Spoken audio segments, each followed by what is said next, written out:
Hey everybody, I'm Brian Tyler Cohen. Thank you so much for tuning into our Yes on 50 voter registration day rally. We've got an amazing guest list today. We're joined by some of the biggest fighters on the left who are meeting this moment with the urgency that it deserves. And of course, I'm joined now by Governor Gavin Newsom. Before we get into a little bit of our back and forth, just want to let folks who are watching know that we are hosting this rally because of what's happening right now. And what's happening right now is existential, not just for the left, but for democracy. Yeah. We have watched as Trump has issued his clarion call to Texas for 5 seats and how they responded. We've watched as he did the same thing in Missouri and how they responded. We're going to see the same thing in Indiana and then Florida. And I wouldn't be surprised if we see other states do the exact same thing. The reality is that this is how Republicans engineer themselves into a permanent majority, which makes it all the more important that we actually fight back. So the whole Republican movement across the country is going to pour money into California because they know that if they can beat this thing in California, then they have nothing to worry about in terms of pushing back against this overt, blatant power grab. So what we'll ask you to do throughout this evening as we try and raise money to counteract the avalanche of funds that are going to come in from across the country on the Republican side is we're going to ask you to go ahead and donate to yeson50live.com. This will help our efforts to make sure that everybody in California knows the stakes of what's going to happen on November 4th, knows the stakes of this referendum coming up, and knows that it is existential, again, not just for Democrats, but for the preservation of democracy itself. So that's going to be an important point that we're going to hit on numerous times throughout this evening. So with that said, I'm now honored to be joined by the governor of California, Gavin Newsom. Thanks so much for taking the time. It's great to be with you, Brian. Thank you. So we are obviously broadcasting right now in the midst of a really difficult week. We have seen gun violence occur with the shooting last week against Charlie Kirk. We have seen the overt assaults against free speech at the hands of Donald Trump and Pam Bondi and all of these other purported free speech warriors. And so in light of what we're seeing right now, I'm sure that there are a lot of folks who are watching this who feel exhausted. And so what would you say to those people who are watching to let them know that this is worth staying on top of, this is worth continuing to fight for? Well, I first say is you're human. If you're not feeling exhausting and anxious and in some ways fearful, then you're not breathing, you're not living. And I think we have to give some people grace. The last 5, 6, 7 years, we've been through a once in a lifetime pandemic, social unrest. We went through all of the challenges coming out of COVID with supply chain issues and runaway inflation and wars of aggression in Ukraine and challenges that we're continuing to work our way out. And so I just want to acknowledge all that stacking of stress that everybody's feeling. And of course, last week, just the ultimate punctuation. Just for what it's worth, Brian, you know this. I started a podcast not too many months ago, and Charlie Kirk was my first guest. He was gracious enough to not only say yes, he flew out to do it in person. And I spent not just the hour plus in a very civil conversation with Charlie. I spent time with him after, and we stayed in touch, including my team stayed in touch pretty consistently. And that's the spirit I want to bring to this conversation, is one of civility, one of grace, one of humanity, common humanity. Obviously, we have deep differences of opinion. Obviously, he was very offended by positions I hold dear, and I, in turn, very offended by things that he said and positions he held. But the fact is, we had that opportunity to engage. And so I would say, in response to your question, it's absolutely essential that we, in the spirit of this moment, hold ourselves to a higher level of civility and accountability. In the spirit of this conversation, accountability to the moment we're in and the consequences of giving in to cynicism and anxiety and fear. And I just say to everyone in closing, in this spirit, you're the antidote to that cynicism, that fear and anxiety. The fact that you've tuned in means you've not tuned out to what's at stake. And I cannot impress upon people watching, it's all at stake. This is a profound and consequential moment in American history. We can lose this republic if we do not assert ourselves and stand tall at this moment and stand guard to this republic and our democracy. I feel that in my bones, particularly in light of what's happened in the last week. So let's talk about the California map redraw, this situation that we're in right now. We have, not that many weeks to go until this referendum, until November. And so there are going to be folks watching who say, look, California is a big blue bastion. Why do we have to worry about this? This thing is already a done deal. Why is this worth talking about right now? Well, because it's Prop 50 for a reason, impacts all 50 states. It's just not an electoral map. It's a simple math issue. You said it in the outset. Donald Trump realizes and recognizes that he is likely, almost overwhelmingly likely, to lose the midterms. And so he's trying to hold on to power. And the only way he can hold on to power is to rig the system, to change the game. He's not playing by a different set of rules. He's playing by no rules whatsoever. And that's why he dialed up Greg Abbott in Texas and suggested that he's, quote unquote, entitled to 5 seats. They did his bidding. And as you suggest, that bidding is being done in real time in Missouri, in Indiana. It will be advanced in states like Florida. And you may have seen today the comments that were made about Utah and Ohio as well. So this is as real as it gets. And the whole idea of redistricting, I assure you, is the tip of the iceberg, because he's also setting up the parameters and the condition where he can suggest that when he loses, and that's up to us if we do our job, when he loses the midterm, he could suggest it was rigged itself. He's quite creating a chill. And let me give you an example of what I mean by that as it relates to voter turnout and intimidation tactics. When we kicked off the campaign for Yes on 50, we did it at the Democracy Center in Southern California. Brian, you were there in Little Tokyo. You know well, and many of you watching know this well. Little Tokyo is the site, sacred site, where we shamefully bust the Japanese as we interned the Japanese. That happened. And at that exact same site, Donald Trump set masked private army. He sent out Border Patrol and ICE to intimidate two U.S. senators, a half dozen or dozen members of Congress, 100 plus community leaders, to try to intimidate us from holding the rally in the first place. And a poor soul that just happened to be out there selling strawberries was disappeared by that same private army.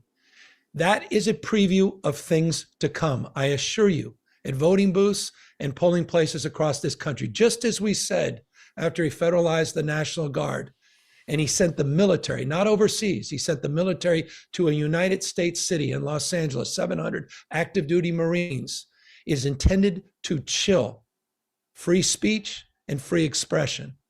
The stakes could not be more clear, and the stakes could not be more consequential. And finally, let's finish off with this. There are folks who are going to say that this isn't an example of good governance, and so Democrats should kind of practice what they preach and not do the same thing that they have disavowed for so long. And so, in this particular moment, what do you say to those people? Well,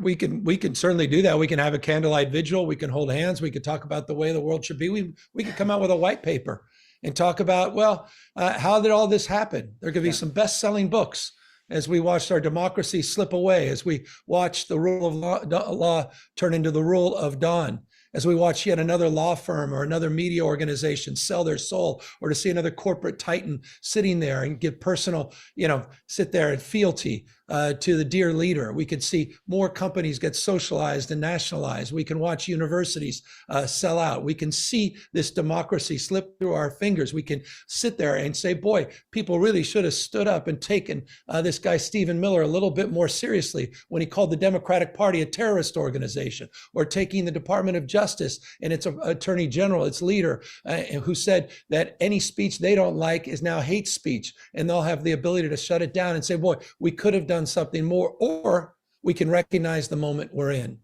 and we can meet that moment, and we can push back, and we do it with some muscularity. We did this in response to what Donald Trump has done, and we've done it, in closing, Brian, in the most democratic way. And I would say that to those still on the fence. That's the difference between us and them. We're not only using our formal authority, our ability to fight fire with fire and redistrict, but we're using our moral authority in this respect. It's temporary, it's transparent, and it's democratic, meaning we're putting in front of the voters. This is the first maps in the United States that will actually be submitted to the people themselves. The maps will be on the ballot, and it's a temporary response to this emergency, this crisis of the rigging of the midterms. And we need to win this at peril that we'll lose this republic, we'll lose this democracy. It is not an overstatement.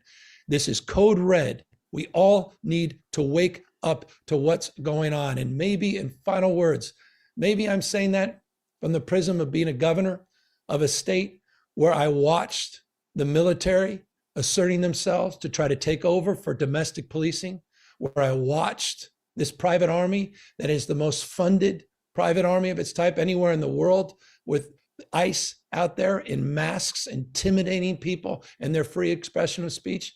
Maybe it's because I'm sitting here where the UC Regents are meeting tomorrow to discuss a $1.9 billion extortion fine because institutions of higher learning and independent thinking are under assault by Donald Trump. That happens to be UCLA in my state. Maybe it's through the prism of that, but I assure you, in every state in America, I assure you this is a preview of things to come.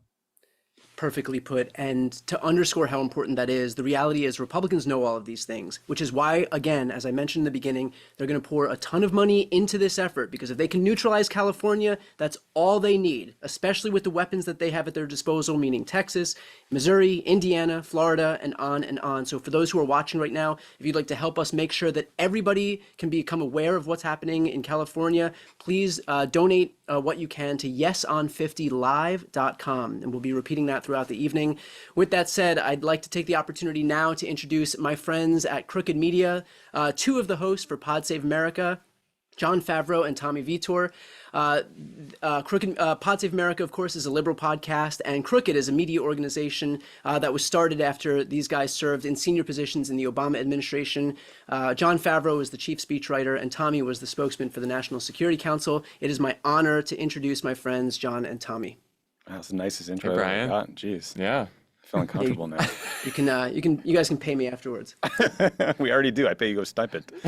Listen, thank you all for being here. Thank you for inviting us to the live stream. Thank you for raising money for this initiative, and Governor Newsom for putting this proposal forward. It's been a really scary, tough week, I think, for everybody. What happened to Charlie Kirk is an evil, indefensible tragedy, full stop, end of sentence. That said, what Donald Trump has signaled is to come is very scary.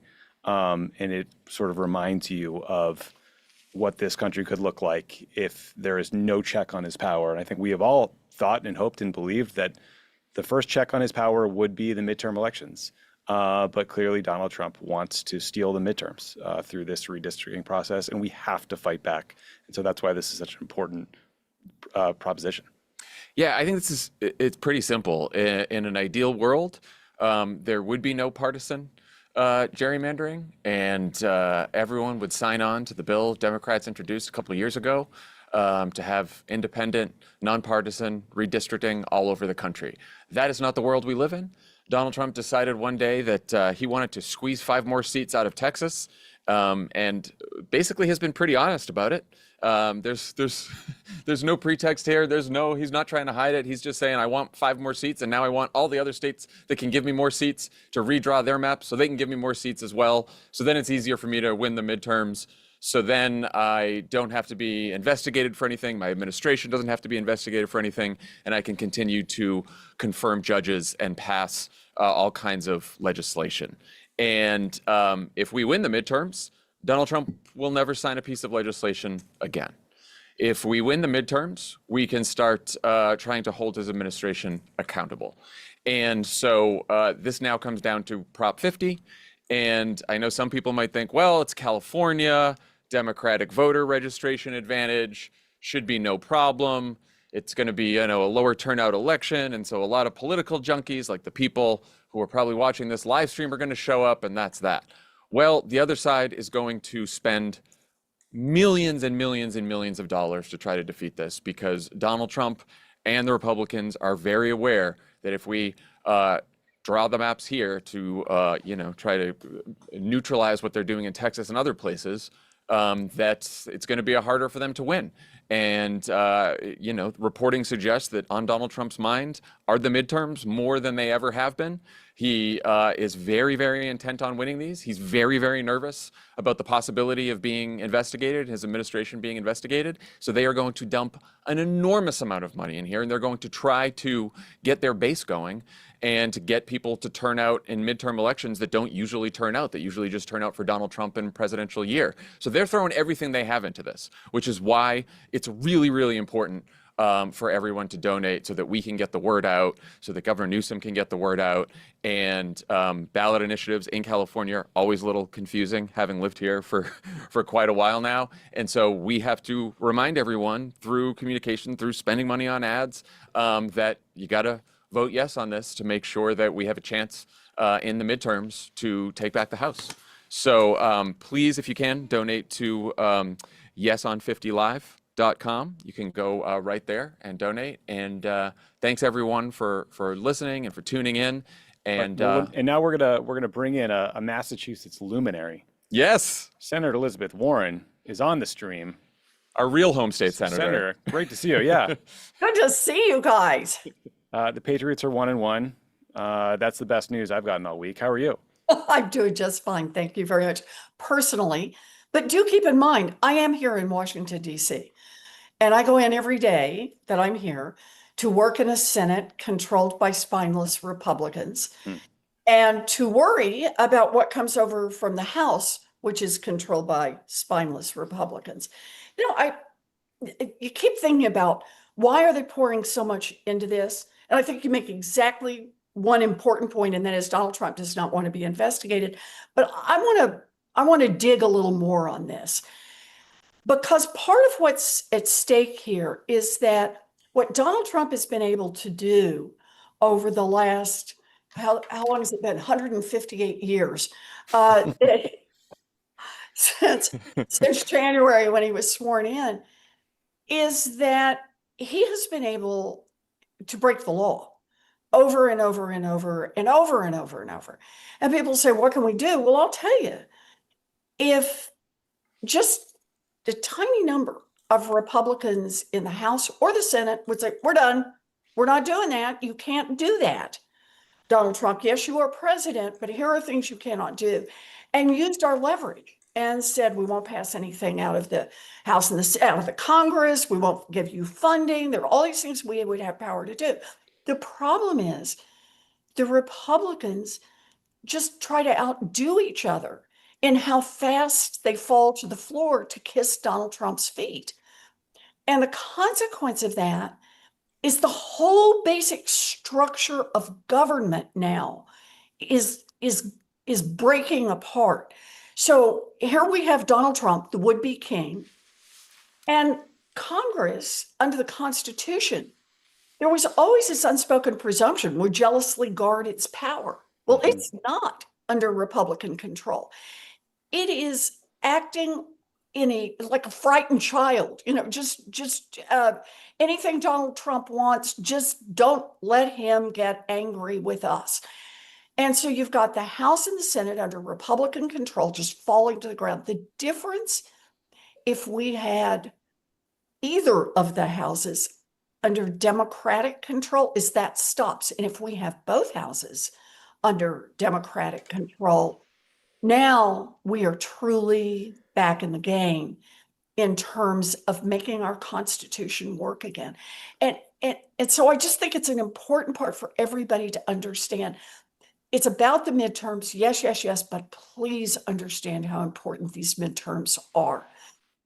Any accountability for Donald Trump, any accountability is going to come because of the midterms, whether it's investigations, whether it's we get spending back. You want to support cancer research, so do I. Let me tell you the way to do that. That is vote yes on 50 so that we have a chance to get the House back. And that means we can be in those negotiations and make sure that the money that Congress allocates for cancer spending actually gets spent on trying to cure cancer. And I can just play that example out literally 1,000 times. I mean, Senator, it was incredible today watching Kash Patel, the FBI director's hearing for whatever committee that was. And he is just clearly performing for an audience of one. He is shouting down Democratic senators. He's insulting them. He's speaking over them. He's threatening them, essentially.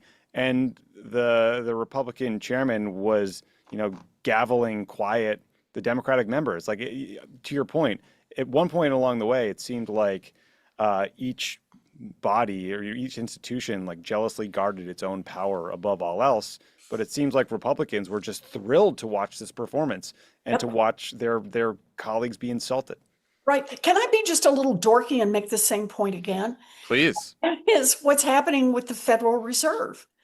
So here is the one agency that Democrats and Republicans have said for 100 zillion years, yes, the Fed needs to be independent. Why? Because the Fed sometimes has to make really hard policy decisions. And so everybody wants confidence, whether you got a Democrat or Republican in the White House, that they're doing it as best they can based on the numbers, based on what the economic data are. That's what we hope keeps our economy steady and helps protect Americans across this country. So what happens? Donald Trump gets to nominate someone. The guy he has nominated, this is no joke, Dr. Myron, now sits as the president of the Council of Economic Advisors, working in the White House for Trump. He's not going to give up that job. He wants to keep a foot in that boat while he goes over to the so-called independent Fed. And so every Republican senator at our hearing last week in banking, I know it didn't have all the sparkle of the Patel hearing, but every Republican senator, I believe in the independence of the Fed. So I asked this guy who's Donald Trump's nominee, I said, you're going to be independent, right? He said, well, he's going to be independent. He wrote up his notes. I will be independent. I will be Mr. Independent. I said, great. Let's just test out how independent you can be of Donald Trump. Did Donald Trump lose the 2020 election? Mr. Independent could not answer that question. Well, it was ruled by a blah, blah, blah, Senate and was confirmed, blah, blah, right? He could not bring himself to say those words. So I said, okay, let's go to another. I realize that one's sensitive. Let's go to what Donald Trump said when he fired the person who put out the labor statistics, the head of the BLS. BLS, Bureau of Labor Statistics. And I said, Donald Trump, and I read the quote, said this person lied and tried to help Kamala and falsified data. And I said, is that true? Again, here's the guy who's chief economist, literally could not say that maybe, just maybe, the president got a word or two wrong when he called the head of BLS a liar and a cheat and just maybe had overstepped a little bit. And I use that as an example of everybody who comes through to be confirmed starts with prostrating themselves in front of Donald Trump might be looking. And I am so grateful to Donald Trump. They all say, and I will do whatever he wants me to do. That's why I see Prop 50 as a fight for the independence of our democracy, a fight to say there's a check on power. For everybody who shut up for no kings, this is your chance in California to show up and just say, power, we get it. Presidents should have power, but there's got to be a check on that power. And right now, there ain't no check on that power. It's not coming from the Republicans in the House. It's not coming from the Republicans in the Senate. It sure as heck not coming from other people in government. And this is our chance to get a foot back in the door on that. That's right. So donate to, you're on yeson50live.com, presumably, if you're watching this. Mm-hmm. But if you're not, go to yeson50live.com and donate, please. Awesome. We'll leave it there. Thank you all so much for being a part of this. Thank you for showing up when it matters most. We appreciate it. It's a pleasure now to be able to introduce everybody to two content creators that I love watching. We have Josiah and Luke. So Josiah is a self-certified American politics geek who wants to see more progressive policy, a more ruthless Democratic Party, and the defeat of Trump's authoritarianism. Runs a podcast and a YouTube channel that I love called The Pondering. Luke Beasley, I'm sure most people know him as well, a multifaceted content creator and influencer, best known for his presence on YouTube and TikTok, where he hosts a variety of content that resonates with a growing audience. He hosts a show called The Luke Beasley Show, which blends news and humor. So we'll leave it to you guys right now. Appreciate it, Brian. Thank you so much. Josiah. Luke, what's My up, man? man? Hey. Look, I don't want to say that this is the highlight of the evening, but part of me wants to say it's going to be the highlight of the evening. Yeah. You know, it's funny, you and I talk online and offline a lot. I think one of the things that you describe your show as is advocating for more ruthless Democrats. And we have at many turns winced at the lack of a motivation, a passion to really push back against the tactics of the Republican Party. And I have to say, this is a refreshing shift from that, where it's all right, you're going to try to rig the game. We're actually going to have a powerful response to that. And we're going to use some of your tactics against you. No, it's incredibly powerful. Like, you know, that's one of the things that made me so hyped about this from the very beginning, because in an age where Democrats just don't have power, and to be fair to the Democratic Party, despite all of our criticisms of it, right now at the federal level, they are locked out of power. They are limited in what they can do. And so that's why I think it's so important to recognize and reward and encourage what Governor Gavin Newsom is doing here in California, because he saw the terrain and he's like, okay, I'm not limited to, you know, sternly worded letters, right, and some TikTok videos. I can actually take decisive action. That's what he did. And, you know, together with California Democrats, he got a supermajority to pass this Proposition 50, so it goes to a ballot initiative on November 4th. And, folks, that's really the key part here. We need people to register to vote if you haven't yet, because, of course, today is National Voter Registration Day. But number two, there's a special election on November 4th that will decide, you know, potentially the fate of the next midterms and democracy consequently, by allowing Proposition 50 to pass. And that's what this is all about. So we have to recognize it, reward it, and encourage it, and hopefully inspire other Democrats in positions of power to take up the cause. Yeah, absolutely. You know, one of the points that Senator Warren said when she was previously on, that it's so correct, and it drives me crazy how since Trump got into office, there is this, yes, spineless, but just kind of incoherent argument we hear every time Republicans in the Senate or the House are challenged on something. And a reporter asks, hey, are you going to use your power to rein in Trump on tariffs, on immigration? Are you going to do XYZ on the Epstein files? Will you push back against Medicaid cuts? Here's 11 things in Trump's horrendous bill that was now signed into law that would be destructive for Americans. You have power. It can't pass without you. What say you? And the response from almost all of them, with very rare exceptions, is Trump is something mandate, something American people elected him. Never ever even trying to acknowledge that they were also elected, and for a very specific purpose, which is they have power as well. And to see an institution, we see this with the Supreme Court too, willingly giving up its own power to the executive branch in some of its rulings. And Congress now, you would think at least ideological self-servingness would motivate them to do something. But instead, it's that same talking point of Trump was elected and he has a mandate. And I think it was correctly framed by Elizabeth Warren that this is more than just a California issue. And it's more than just, hey, let's do well in the midterms, Democrats. It's actually about bringing to a screeching halt what has been an unrestrained presidency thus far. Yeah, and speaking of Congress, I mean, you mentioned a senator. We got a really good representative to also bring in. We've got Representative Jimmy Gomez of California's 34th District. What's going on, Congressman? Oh, you're muted, sir. There we go. There we go. Yeah. You'd think after all these years, I'll know how to do that.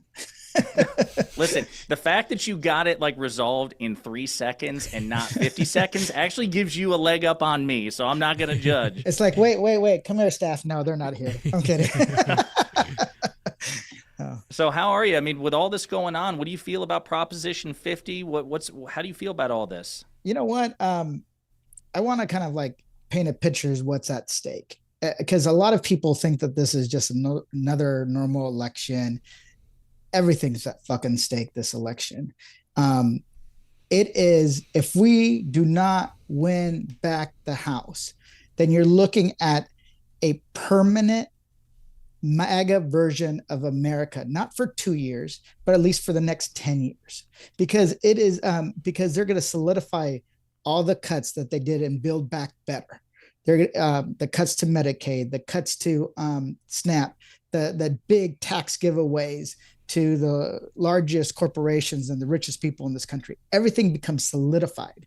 And if there's no check from Congress and there's not been one from the courts, then using the National Guard in states like in cities like my own city is only going to spread. I've warned about that in the early days of the National Guard and the Marines going into Los Angeles. We knew that this was going into Chicago, DC, that it was going to spread. So people have to understand that we're in this together. If you do not want this permanent version of America that's being developed, that's being built bit by bit by Donald Trump and the billionaire establishment, then we got to pass Proposition 50, because it is just a counterbalance to them trying to rig another congressional majority, starting out with stealing 5 seats in Texas.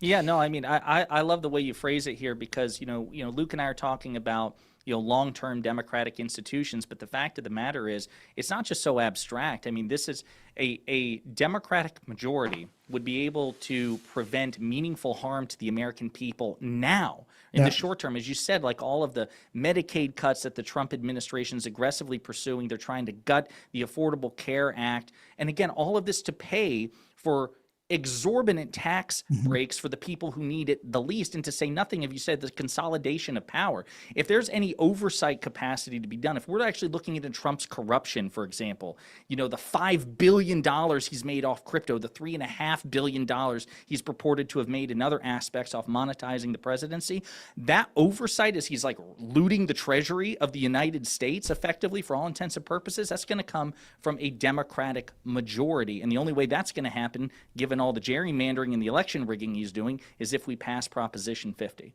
Absolutely. And we got to pass Proposition 50 to counterbalance that, win these seats. But every single day, Democrats need to continuously earn the support of the public. That means showing up and fighting. People don't fucking support a boxer who said no mas in the ring. They want to see you throw down even if you're losing every round. They want to see you stalling the Republican agenda as much as possible. People think that we didn't do anything in the House, but guess what? The fact that we were kicking the shit out of the big billionaire bill, or Trump's one big beautiful bill, over and over and over, that's why it's such has low poll numbers, because we pointed out the flaws and how it was a big giveaway and how it's just corruption in legislative text format.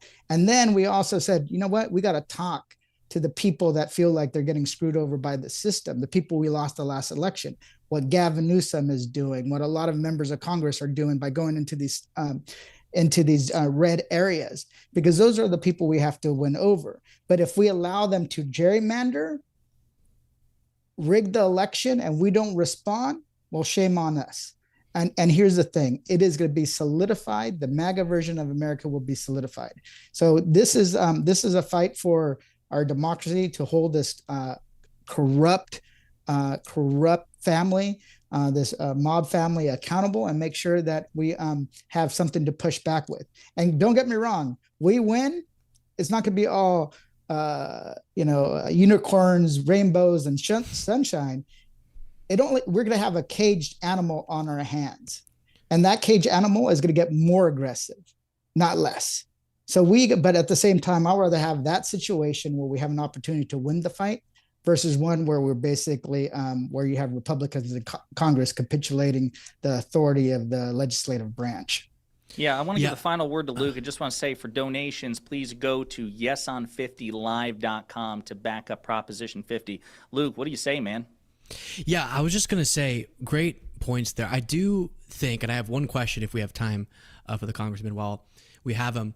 I'm not able to see the chat, so y'all can just jump on when it's time to wrap. But I think it's crucial, the message of what it is, investigations in reining in the power of Trump, priorities that are framed as against Trump's actions. And it's pretty dang clear, as you talked about with the lack of popularity of Trump's monstrosity of a bill, that his agenda, that and other aspects of it, has been successfully messaged to be bad for most Americans. The thing that I do hear a lot still, though, when I'm just chatting with people who aren't super political, but kind of a little bit have their ear to the ground, is a feeling that I get the Democrats really want to stop what Trump's doing. But what is the clear, concise message as if they had all the power in the world, what they would be accomplishing? Could you speak to that, Congressman? Yeah, absolutely. We would be tackling the number one issue for all Americans, which is affordability, right? All Trump said he was going to lower costs on day one. He didn't do that. And because of that, what you have is a collapsing of belief that if you work hard, you can get ahead and your family can do better. So we would talk about an affordability agenda, an agenda for the American family that can allow them to buy a house, to get ahead, to save money for college or start a small business. What we're doing is actually doing the work. Last week, I just held 2 weeks ago, I held a national summit on the housing affordability crisis. It's one of the number one issues people talk about. And it's the first time there's ever been a national summit.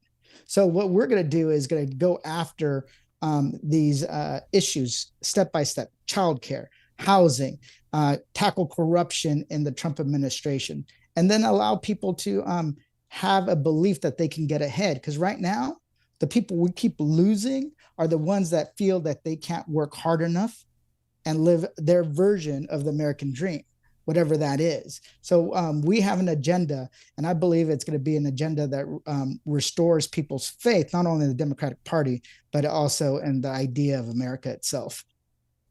Awesome. Thank you all. We appreciate Congressman Luke, Josiah. Thank you guys all for being here. I want to jump right on to the next one. But first, a quick note that we are at 98% of our first goal. So we're almost at $100,000.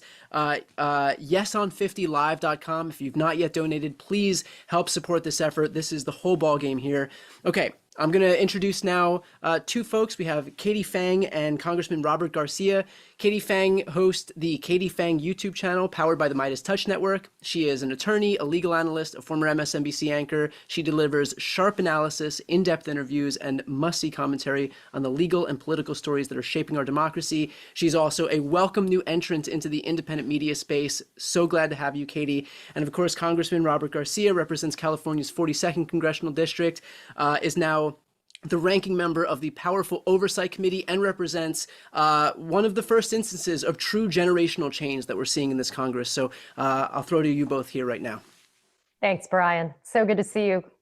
Congressman Garcia, Papo, it's good to see you. Look, let's just start straight out of the gate and remind people that this whole thing got started with that bullshit letter from the Department of Justice sent to Texas, alleging some pretextual thing that there was some illegal gerrymandering that was going on in Texas in 4 congressional districts, even though that map that was allegedly so bad was one that the Republicans did.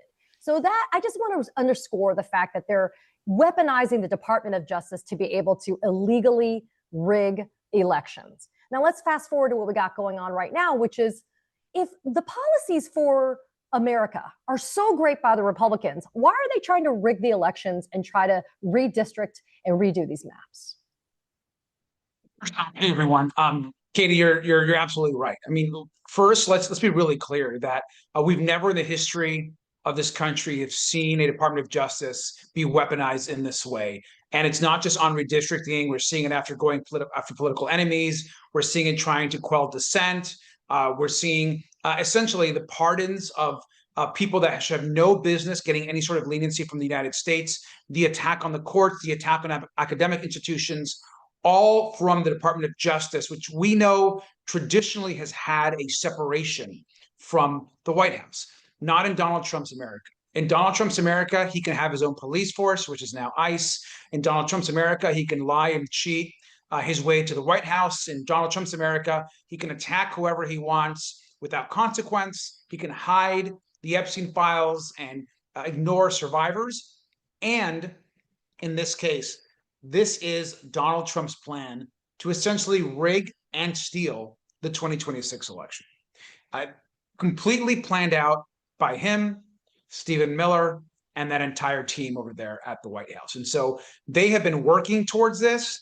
It moved fast, but our reaction in California has been in response to the DOJ and Trump's trying to rig and gerrymander Texas. We have had, as you know, a commission in the state that, by the way, I supported. I actively supported our independent commission, but we can no longer have two hands tied behind our back as Republicans steamroll their rigging of and gerrymandering of elections, as they try to take our rights, as they try to destroy the Constitution. And so I am committed to this fight. I'm so grateful to the governor for leading this fight in the state. And people got to know this is all about rigging 2026 and setting up 2028. It's really important for people to know too, Congressman, that you're actually impacted. Your district is actually impacted by these maps that have been proposed for Proposition 50, and you still support it, even though your district has been impacted. It has. Look, a lot of people don't know this, but I'm actually taking more Republicans than any other Democrat in the state of California in the California map, absorbing Republicans. And I, when asked, by a delegation to do so, I did it because we have our democracies at stake. And so this is not a moment for us to worry about not having competitive seats or worried about being in Congress for a lifetime. This is about winning the majority to protect people and to save our country. And so, look, I still have a fairly blue seat. I'm going to win my reelection, but I went from a super safe, very progressive, deep, over 30 points, 35 points, to a much closer seat, one where I'm having communities across Orange County in much more conservative areas, and more absorbing more Republicans than any other member of our delegation. And I'm doing it because it's the right thing to do, because we can win this seat, and we will. But we need people's support. We need folks to come out, vote for Prop 50, support candidates now that are going to have a little bit tougher seats. But like I told folks that have asked, hey, you're pretty progressive. Is this going to impact the way you take on Trump or the Oversight Committee? And I'll tell you, absolutely not. Looking forward to continuing having the fire and fighting back.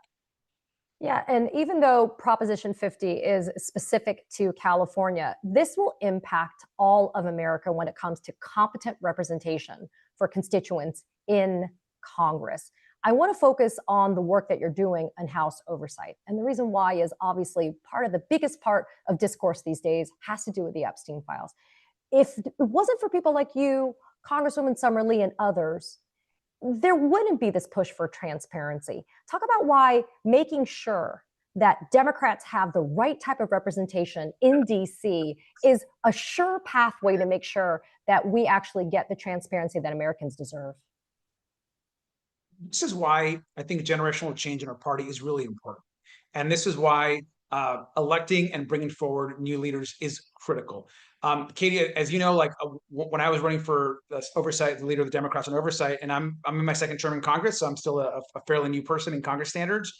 And, we won our election. I'm the first sophomore to win an election to lead a committee in over 100 years in our party. And I'm proud of that, because that tells me that our caucus and the party is changing, that they understand that we've got to bring in new voices. We got to expand the tent. We got to let more people in. We can't be this party of subtraction. Like, why aren't we the party of adding more folks, of coalition building? And I think that's what Prop 50 is also about, is we want to go national and take this national. And what's really critical is, as it relates to Epstein, you think about all the fight that we have in front of us. It's all these new generation younger members that are pushing. I mean, you talked about Summer Lee. We partnered in getting that subpoena out. She's in my class. You talk about folks like Jasmine Crockett, who is on fire, I think, bringing and leading this country in so many ways on issues that matter to working people. She's on our committee. She was also in my class. And so I think you're seeing younger, newer Democrats, I hope, modeling what it means to fight. And in this moment for Prop 50, we've got to be aggressive. We've got to back our governor. We've got to be all in, because this could mean essentially us being able to stop the Trump agenda and dramatically slow it down, or giving him free rein to continue to rig more and more states, take away more of our rights, give more of our hard-earned labor to billionaires in this country, and to take away more health care. And so we've got to stop this now, and I'm proud that California is leading the way. There's a false narrative that's being pushed by the Republicans that this is an apples to apples comparison when we look at what was happening in Texas and now what is being proposed with Prop 50 in California. Talk about why that's just a lie. That frankly, one, Texas had a freaking off-ramp that it could have taken. Governor Newsom gave it to Texas, gave it to Trump, gave it to all of them to be able to do before we got to this point in California. And why the opportunities that are being given to the California voters is definitely not what we're seeing happening in Texas. I mean, what a shock. Republicans are lying about something. I know we're all stunned right now, but look, I think what's happening here in this case is that the difference between what Texas did, which we only are doing in reaction to them, is that they're gerrymandering through their legislature, not the will of the people. Their kind of public process was a complete sham. So many other Texans know this. And for us, look, we support a commission, but what we're going to do is we're going to take it to the voters. We're going to put the map on the ballot.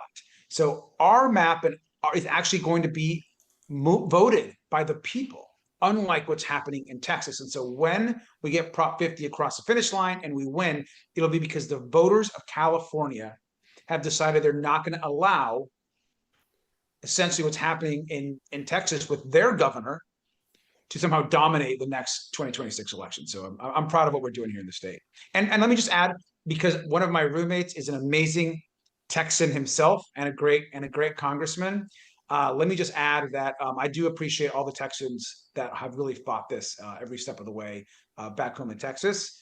And we're here as partners. We want to support what they're doing as well. They need our support also. Yeah, I see Brian here. I know we're going to be parting ways, but Congressman, I do want to remind everybody who's tuning in, if you go to www.yeson50live.com, not only can you donate, which you have to because Prop 50 has got to be yes, but you can also volunteer and you can sign up and get more information. I always say knowledge is power, and the more that we can share, we're definitely going to be in better space. I want to say thank you to Congressman Robert Garcia, representing the 42nd Congressional District from the great state of California. Brian, I see you, my friend. Awesome. Thank you both so much. We really appreciate you being a part of this, and thank you for promoting Yes on Live, yeson50live.com. We are making quite a big dent in terms of getting these donations up. We are on our way to $200,000, not even an hour into this thing. If you've not yet donated, please help this effort. This is the whole ball game here. I could not be more excited to promote the next duo. We have Beto O'Rourke and Mark Elias. Beto came within just 2 points of unseating Ted Cruz in 2018. He is a huge inspiration for me. Every time Beto speaks, it is difficult not to just sit there and be enthralled and listen. He is in large part the best of the Democratic Party. And also I should note that race that he ran in 2018 also resulted in a raft of Democrats sweeping into office thanks to his efforts, including a record 19 black female judges. So a huge accomplishment by Beto. Mark Elias founded Democracy Docket, which is a website focused on voting rights and election litigation in the U.S. If there is a hero for democracy, if there is a fighter for democracy, it's Mark. I speak for everybody watching in thanking you, Mark, for the work that you do on the front lines in both the courts and in the media. So I'll leave it both to you to take it from here. Hey, Brian, thank you for having us and for leading this effort in this conversation here tonight, and for everyone who's part of it, getting to listen to the previous conversation. I'm pretty fired up, and I love the dots that the congressman was connecting between what has happened in my home state of Texas and what you all are doing right now in California. We're fighting fire with fire. We didn't ask for this fight, but the fight has come to us, and we're standing up and we're stepping up and we're fighting. And how important that we do this at a time that so many have chosen to bend the knee and to submit to Donald Trump. I mean, all the conventional centers of power, the Ivy League universities, the big law firms, with some exceptions, the media companies, Paramount and CBS, the tech titans, the billionaire masters of algorithm, all submitting, all who have the power actually to resist and to fight and potentially to overcome this slide into authoritarianism.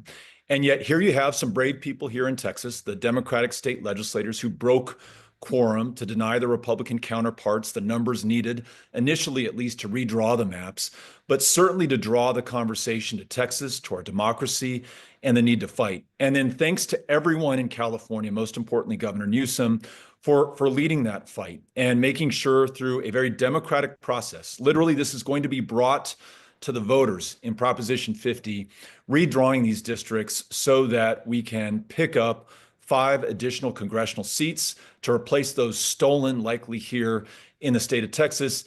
And lastly, and most importantly, to win political power, a majority in the House of Representatives. If we win that, there will be a check on Trump's lawlessness, accountability for his corruption and crimes, and the very real possibility of free and fair elections in 2028. If we fail, the consolidation of authoritarian power in Trump's hands, I believe, after 2026, will be unstoppable. More masked, plainclothes federal agents sweeping our fellow Americans up off the streets, more of his political opponents targeted for vengeance and retribution. And we know the Republican majority House of Representatives will likely try to roll out the royal red carpet for a 3rd Trump term. Those are the stakes. That's why it's so incredibly important that we fight. And for everyone who's listening and watching right now, please donate, pitch in, support this effort. And now I'm going to turn it over to my hero, Mark Elias, who is doing great work across the country, including here in Texas, making sure that we fight with everything that we've got. Mark, thank you for what you're doing. Thank you, Beto, and thank you, Brian Tyler Cohen. You know, Beto is going to be on my podcast tomorrow morning, so everyone needs to check that out, and because he is a true inspiration. The thing about Beto that everyone needs to know is that there are a whole lot of people who are talking about this fight. Beto put himself between the Attorney General of Texas, Ken Paxton, who is an absolute raving lunatic, and the legislators. When Ken Paxton was threatening everybody, you better not show support. You better not say anything positive about these state legislators. By the way, sounds an awful lot like a president we have right now and a White House right now. Beto said, "I'll be damned if I'm gonna bow down or step back." And he stepped forward and was as critical to the success that we saw in Texas. And if we wind up winning this lawsuit, we will all owe Beto O'Rourke a huge round of thank yous. And Brian, there's not enough I can say in the world about everything you have done for democracy, both in California and around the country. I see Senator Padilla coming up, another one of my heroes, Robert Garcia, Congressman. Great job. But here's the thing I need to tell everybody. Donald Trump is trying to rig the 2026 election because he is afraid that he is going to lose control of Congress. And there is no easier way. There is no more direct line from point A to point B in his effort than to set off a series of dominoes to redraw in the middle of the district, middle of the census decade, the maps to do that. He started in Texas and grabbed 5 seats. He has already moved to Missouri and grabbed 1 seat. He is going to move to Indiana. He's going to move to Florida, Ohio. The list goes on and on. And what we are watching in California is a Democratic Party, is an effort, a grassroots movement to not let this happen on our watch. You know, we can all agree that in a perfect world, we will have nonpartisan redistricting commissions. We can all agree that in a perfect world that we will not have mid-cycle redistricting. But the folks behind this in California, starting with the governor on down, they said, we are not going to sacrifice our democracy for a nonpartisan map. We are not going to let the U.S. Constitution and the state law become a suicide pact for democracy. This is an all hands on deck. If this ballot initiative passes, then we have a chance. We have a chance to show Republicans that they will not get away with these kinds of tactics, and to enact a price on the Republicans in Congress The people who have Mike Johnson's here, the people who have Donald can get an appointment with the White House to convince them that they need to lobby against these efforts in the future.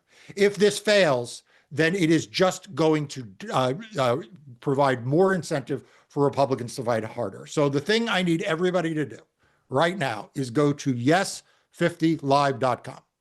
Okay, I'll take a second. I got all the time in the world. Yes on 50live.com. And I need you to go and I need to give what you can give. If it's $1, give $1. If it's $10, give $10. If it's $1,000, by God, give them $1,000 and then give them a tip on top of it.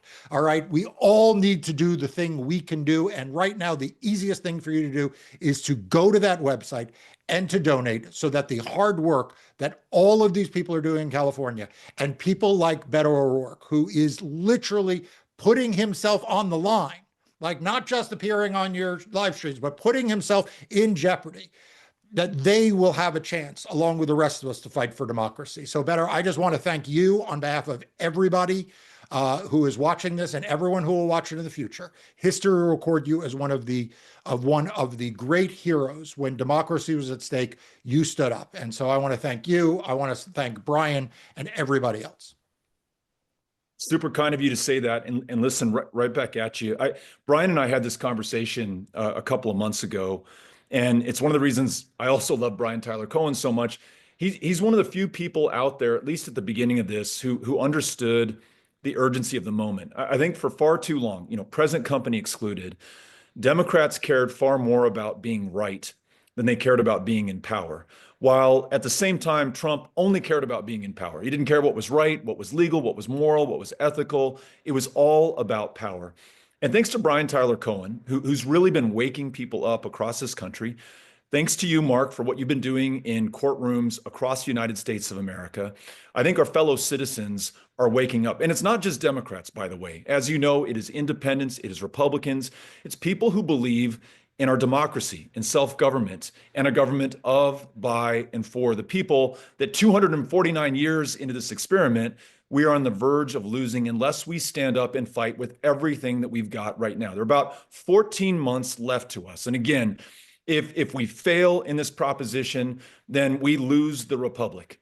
If we win, we're in for another round or two for as long as we can keep fighting to win this thing back. And for everyone out there who is so sick and tired of Democrats not fighting with everything that they've got. As Mark just said, you finally have a governor here in California. You finally have a movement in California. You finally have a movement that's waking up the rest of this country that is fighting with everything that they've got. And it is so goddamn exciting because we have waited so long to see this happen within our party. Do not allow this moment to pass without a fight. And if you're wondering what your part in that fight is right now, it is donating, as Mark said, everything that you can right now. I will be joining you. Amy and I are going to be making a donation tonight. I bet Mark has already made a donation. Absolutely. I'm on the website.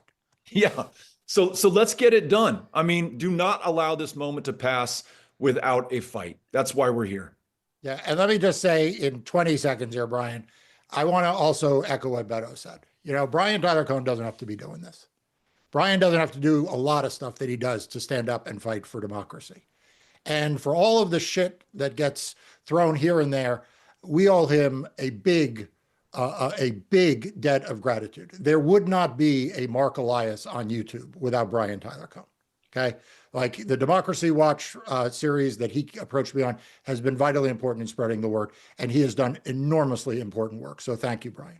Well, I appreciate that. Thank you both so much. And, it's an honor to be talking to both of you. These are the biggest and best fighters that we have on the left here. So couldn't be more grateful for your voices here. One more reminder for everybody watching. It is so important right now, just to give a lay of the land, it is so important right now to donate if you can. There will be an unlimited amount of money coming into the state of California from every corner of the United States. Every Republican is going to make sure that they can neutralize what happens in California, because if they can take California's redraw off the map, so to speak, then they don't have to worry about anything. They've got this thing in the bag. California is how we neutralize what's happening in Texas and Missouri and Indiana. And we know that these things are happening on the right because we've seen it happen. Donald Trump says jump, these governors say how high. We've seen it happen in Texas. We already saw it happen in Missouri. It's going to happen in Ohio and Indiana and Florida as well. So this is our way to fight back. Again, an unlimited sum of money is going to come into the state from every corner of the country to bolster the Republicans' position. We rely on small dollar donors. We rely on everybody watching right now to be able to get the word out to all of those Californians who aren't watching this live stream right now. So a small step that everybody can take is to go to yeson50live.com and donate what you can. Okay. It is my honor now to be able to introduce two more folks. We have Ben Meiselas, who co-founded the Midas Touch Network, which is the top viewed political YouTube channel and the most listened to podcast each month of this year. Huge congratulations to Ben and your brothers for what you've built in Midas Touch. I could not be more proud to see that the left is fighting back, and you guys are a huge, huge, huge part of that. So thank you for the work you're doing. And congratulations on all of the well-deserved accolades that you guys have gotten. And I'm also going to call in Governor Newsom now, who, of course, is the center of all of this. We have been, begging and pleading for Democrats who are willing to match their words and their rhetoric with action, and nobody has better exemplified that than the governor. So I'll let you both take it from here. Governor Newsom, it's great to see you, the man of the hour right now. When your name is on Donald Trump's social media, it seems, on an almost hourly basis, whether it's Donald Trump claiming that he saved Los Angeles by turning on a magical faucet somewhere in the imaginary border between California and Canada, whether it's Donald Trump saying that he saved Los Angeles again a few months back, whatever he was making up about you today. It seems that you standing up to him is having a certain type of reaction, doesn't it? Oh, I appreciate that. It's it's a point of pride. I mean, there was almost 48 hours where I felt he'd forgotten about me, but you're right. No, he tried to hit me on his way over to the UK. And it's a reminder of what we're up against: mis and disinformation, just complete bullshit. Excuse my language. That comes from Donald Trump. And that's why it's important that we're not only winning the war in the spirit of what Beto and Mark just brought to this conversation on the ground, in the spirit of what Brian talked about in terms of this grassroots people power effort to push back against the well-heeled. But it's absolutely critical that we win the messaging war as well, that we organize in a much more, much more, intense way to communicate over and over and over again our message across the spectrum, which is just foundational in all these efforts. Look, the federal government once again is heading towards another shutdown potentially, but Donald Trump has ordered MAGA Mike Johnson and Republicans do not even have conversations with Democrats. He's repeatedly referred to Democrats as the enemy, radical, don't deal with them, don't even talk to them. You've been in politics for a little bit. That's not the way it always was, but it is what Donald Trump has turned the body politic into today, kind of this zero-sum game, if you will. And we see it play out over and over again. And, it seems as the American people are letting their voices be heard right now, he's getting more and more nervous, hence trying to rig these midterms. No, look, I mean, I think what you've underscored is the fundamental point here. Trump is weakness. He's weakness masquerading as strength. He's flailing. The economy is cooling. Inflation's starting to rise again. Consumer confidence is down. Credit card debt is going up. The tariffs have terrified our allies, and taxes are being felt on the American people and middle-class families. His only legislative success, the big, beautiful bill, is anything but. It's a big, beautiful betrayal. And we're seeing all of these authoritarian tendencies as a response to that weakness. And the more you see caps in his Truth Social and his tweets, the more that just underscores the fact that he's flailing. That's why he's trying to rig this election. That's why we're having this conversation. That's what Prop 50 is all about. It's pushing back in a meaningful and substantive way. But one cannot underestimate the lengths to which he will go to not just rig the midterms, but the impacts if he's successful well beyond that. And I really appreciated Beto and Elizabeth Warren, Senator Warren, others really highlighting that, Congressman Garcia, that this is not just about 2025, the impacts on 2026 and 2028 and beyond, the consequences of this initiative to set the tone and tenor into 2026 to de facto end the Trump presidency, next year's midterms. Whereas Tommy said in the outset, Donald Trump will no longer be able to sign any bill because we'll finally have a check on his power. You know, living in California is something that I have a great deal of pride about. We are the fourth largest economy in the world. If California was a country, we are a giver state. We give $80 billion plus more to the federal government than we take. By contrast, Texas takes about $75 billion more than it gives. You go through every stat in entrepreneurship, companies. California is leading the way. But it's constantly under attack by Trump and lots of people in red states who, let's face it, I know how Donald Trump likes to falsely say that the United States subsidizes Canada, which is not accurate and completely false. But let's face it, a lot of these red states are failing. But for California kind of subsidizing the country, yet they then come and attack us here in California. I don't like that, Gov. I'm with you, man. It's the California derangement syndrome. And with respect to our friend Beto O'Rourke, you're exactly right. $71.1 billion taker state. California, $83.1 billion donor state, meaning we provide $83+ billion more in revenue to the federal government than we receive back. And that is the case, vast majority of blue states. But we also have to state the facts. I live in California, you live here, size of 21 state populations combined, the fourth largest economy from a GDP in the world, more scientists, engineers, more researchers, more Nobel laureates than any state in the nation. A system of education that's a conveyor belt for talent, the UC, CSUs, our community college system, pushing out the boundaries of discovery, more venture capital, and we dominate in the next big global economy, 32 of the top 50 AI companies all here in the state of California. So our state of mind is about not just imagination, but it's innovation. It's dreaming and doing. And it's not lost on me, and it shouldn't be lost on anybody, that part of our secret sauce is the fact that we are able to get the best and the brightest from around the globe. First round draft choices. We're a majority minority state. That our best doesn't tolerate that diversity. We celebrate that diversity.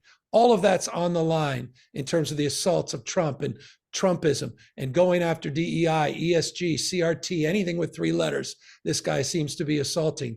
And so what Proposition 50 represents is an opportunity to check his power. It's about checks and balances.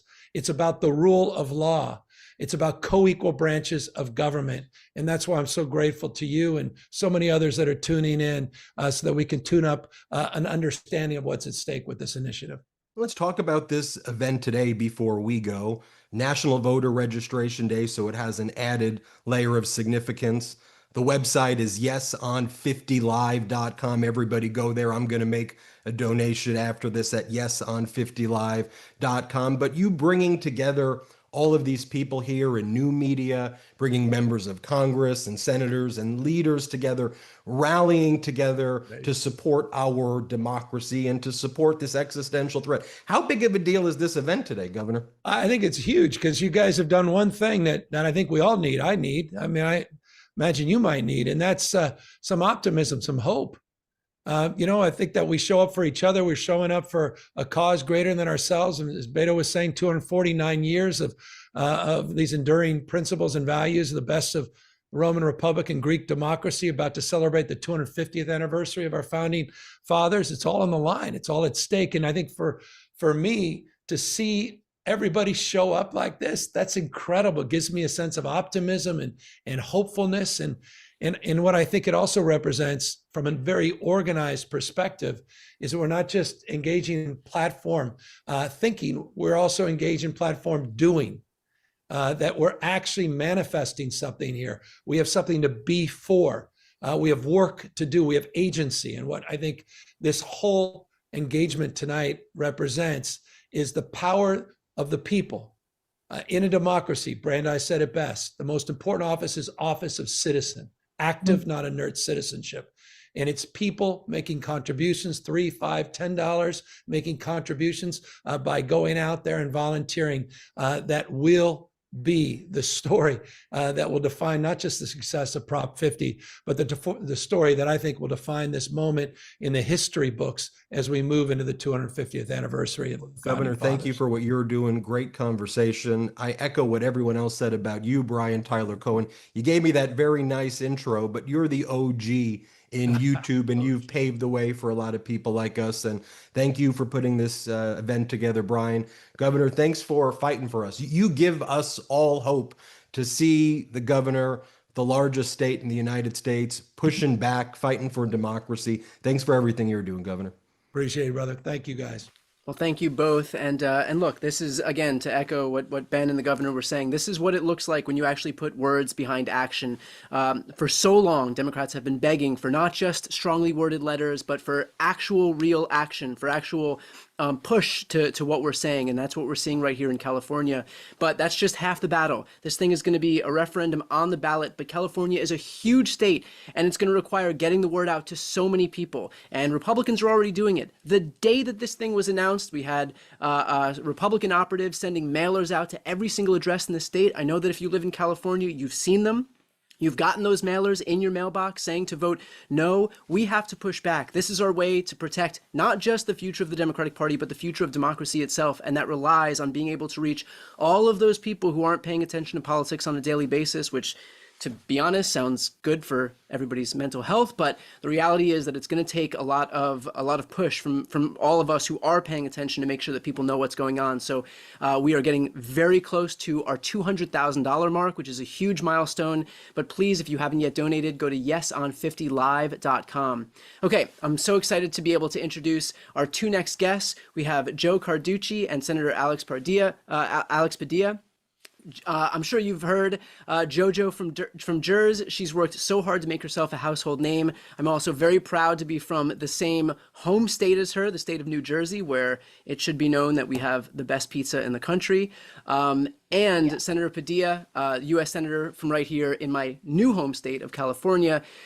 This is the senator who made a name for himself this year by putting his body on the line when he was arrested by the Trump administration for daring speak out. And that's exactly the kind of forward-leaning posture that we want to see from our elected officials. So I'll let you guys take it from here. Well, first of all, thank you, Brian.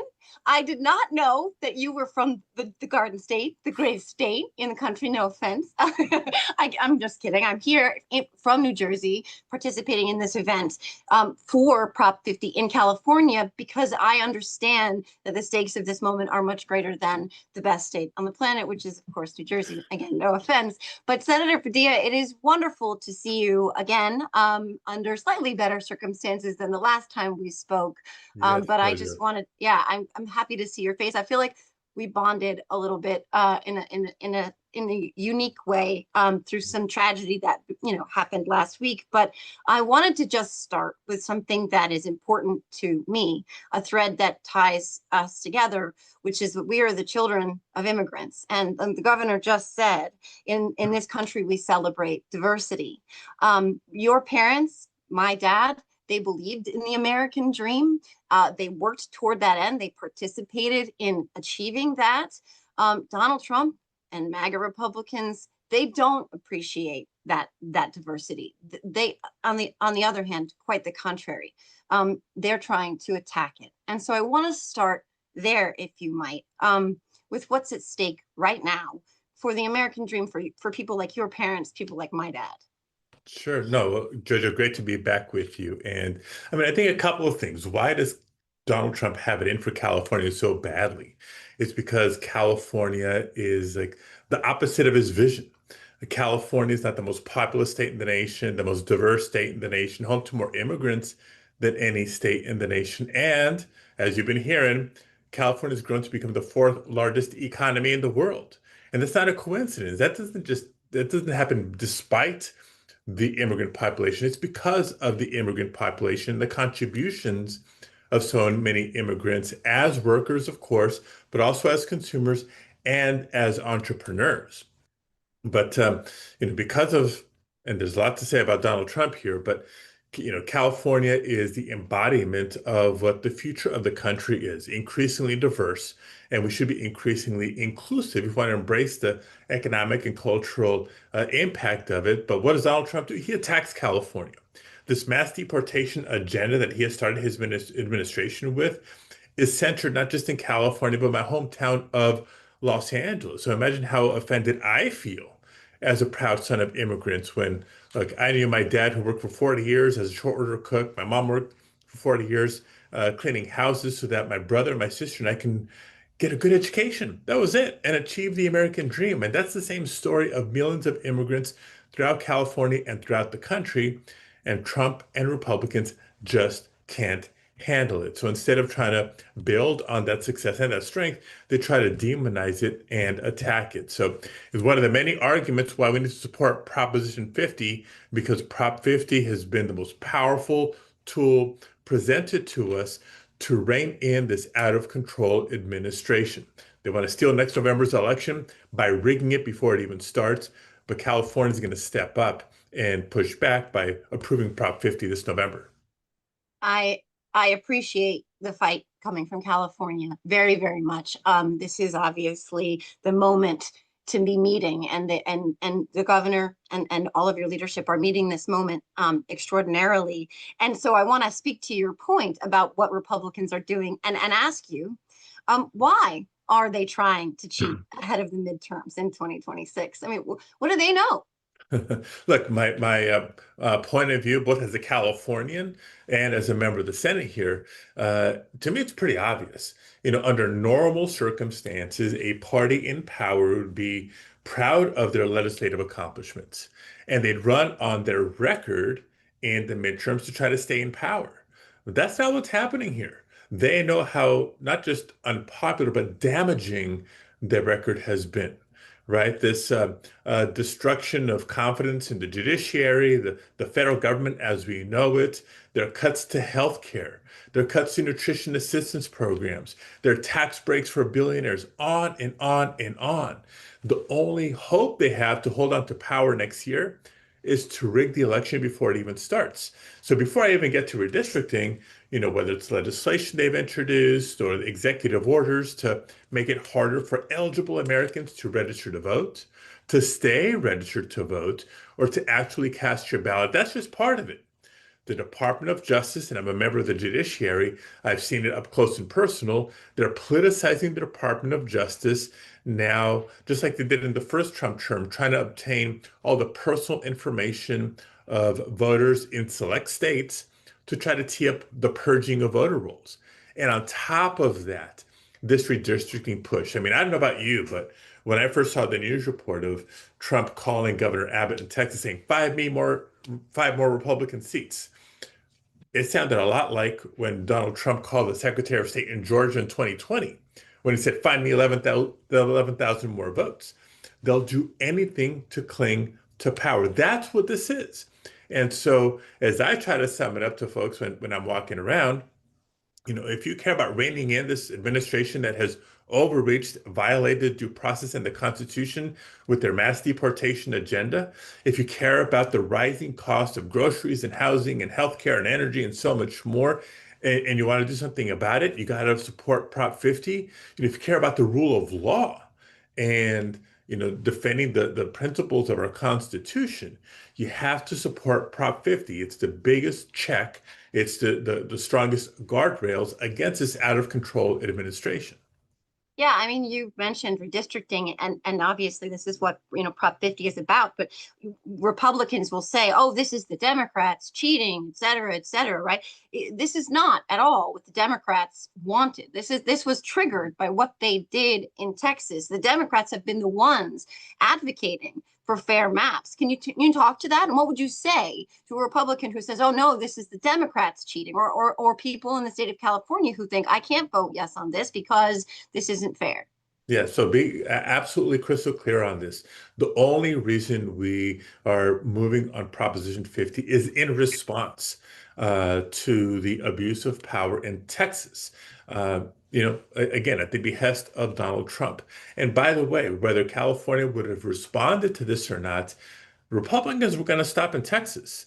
They saw 5 potential seats to pick up in Texas, but as we've seen in recent days and weeks, they're also looking to redistrict and are redistricting in Missouri and in Indiana and in Ohio. They're going to stop nowhere in their desperate efforts to cling to power. What California did is start at the very beginning. They're going into Texas to try to rig the system. As much as we support independent redistricting and all that stuff, the stakes are simply too high. The threat of this administration and its impact, the devastating impact on working families is too high. We can't sit idly by and just watch it happen. We have to respond. We have to fight back. And so, yes, it took a lot, not just for the California legislature, but Governor Newsom and the California Congressional delegation to support this new map and take it to the voters for the voters to decide whether we push back on Trump with Proposition 50. The early polls are good, but as we've said earlier, there's a lot of money that doesn't like what's happening, and there's going to be no less than $150 million, maybe $200 million against Proposition 50, including Speaker Mike Johnson's PAC money coming into California to try to defeat Proposition 50. That's what we're up against. So let me take this opportunity for anybody tuning in, however you can support, if you can't support, we need your support because we're up against a lot of big money who knows that California's move here is the big check against the Trump agenda. So we need your help, volunteerism and activism on the ground, a financial contribution if you can. Awesome. We'll leave it there. Thank you both for joining. Very much appreciated. I should also note that we are coming up fast on our second milestone of $200,000. So if you have not yet donated, please head over to yeson50live.com. I also want to take this opportunity to throw right up here on this screen, if I can, a map of what the current donations look like thus far from this whole effort. We've been going for just over an hour right now. So do we have the ability to throw the map on the screen? Let's see if we do. If not, it's all good. We can get to it at the next break. But I do want to note, here we go. I think we do have the map on the screen right here. Let's see if we can see it. Yep, looks good. So that is a map of the donations thus far. I want to note that we have donations from all 50 states across the entire country. We have people that have opted to help our effort here in California across the entire country, and that's especially important because it goes to show the stakes, not just for the state that I'm in right now, the state of California, where we do have an effort to push back on this blatant power grab by Republicans, but it goes to show that the rest of the country is waking up to what's happening. And they all recognize the extent to which California is so necessary to neutralize what the Republicans are doing in Texas and Missouri and Indiana and Ohio and Florida. So this is how we fight back. And look, there are a million reasons to have said no. It's difficult, it's too soon.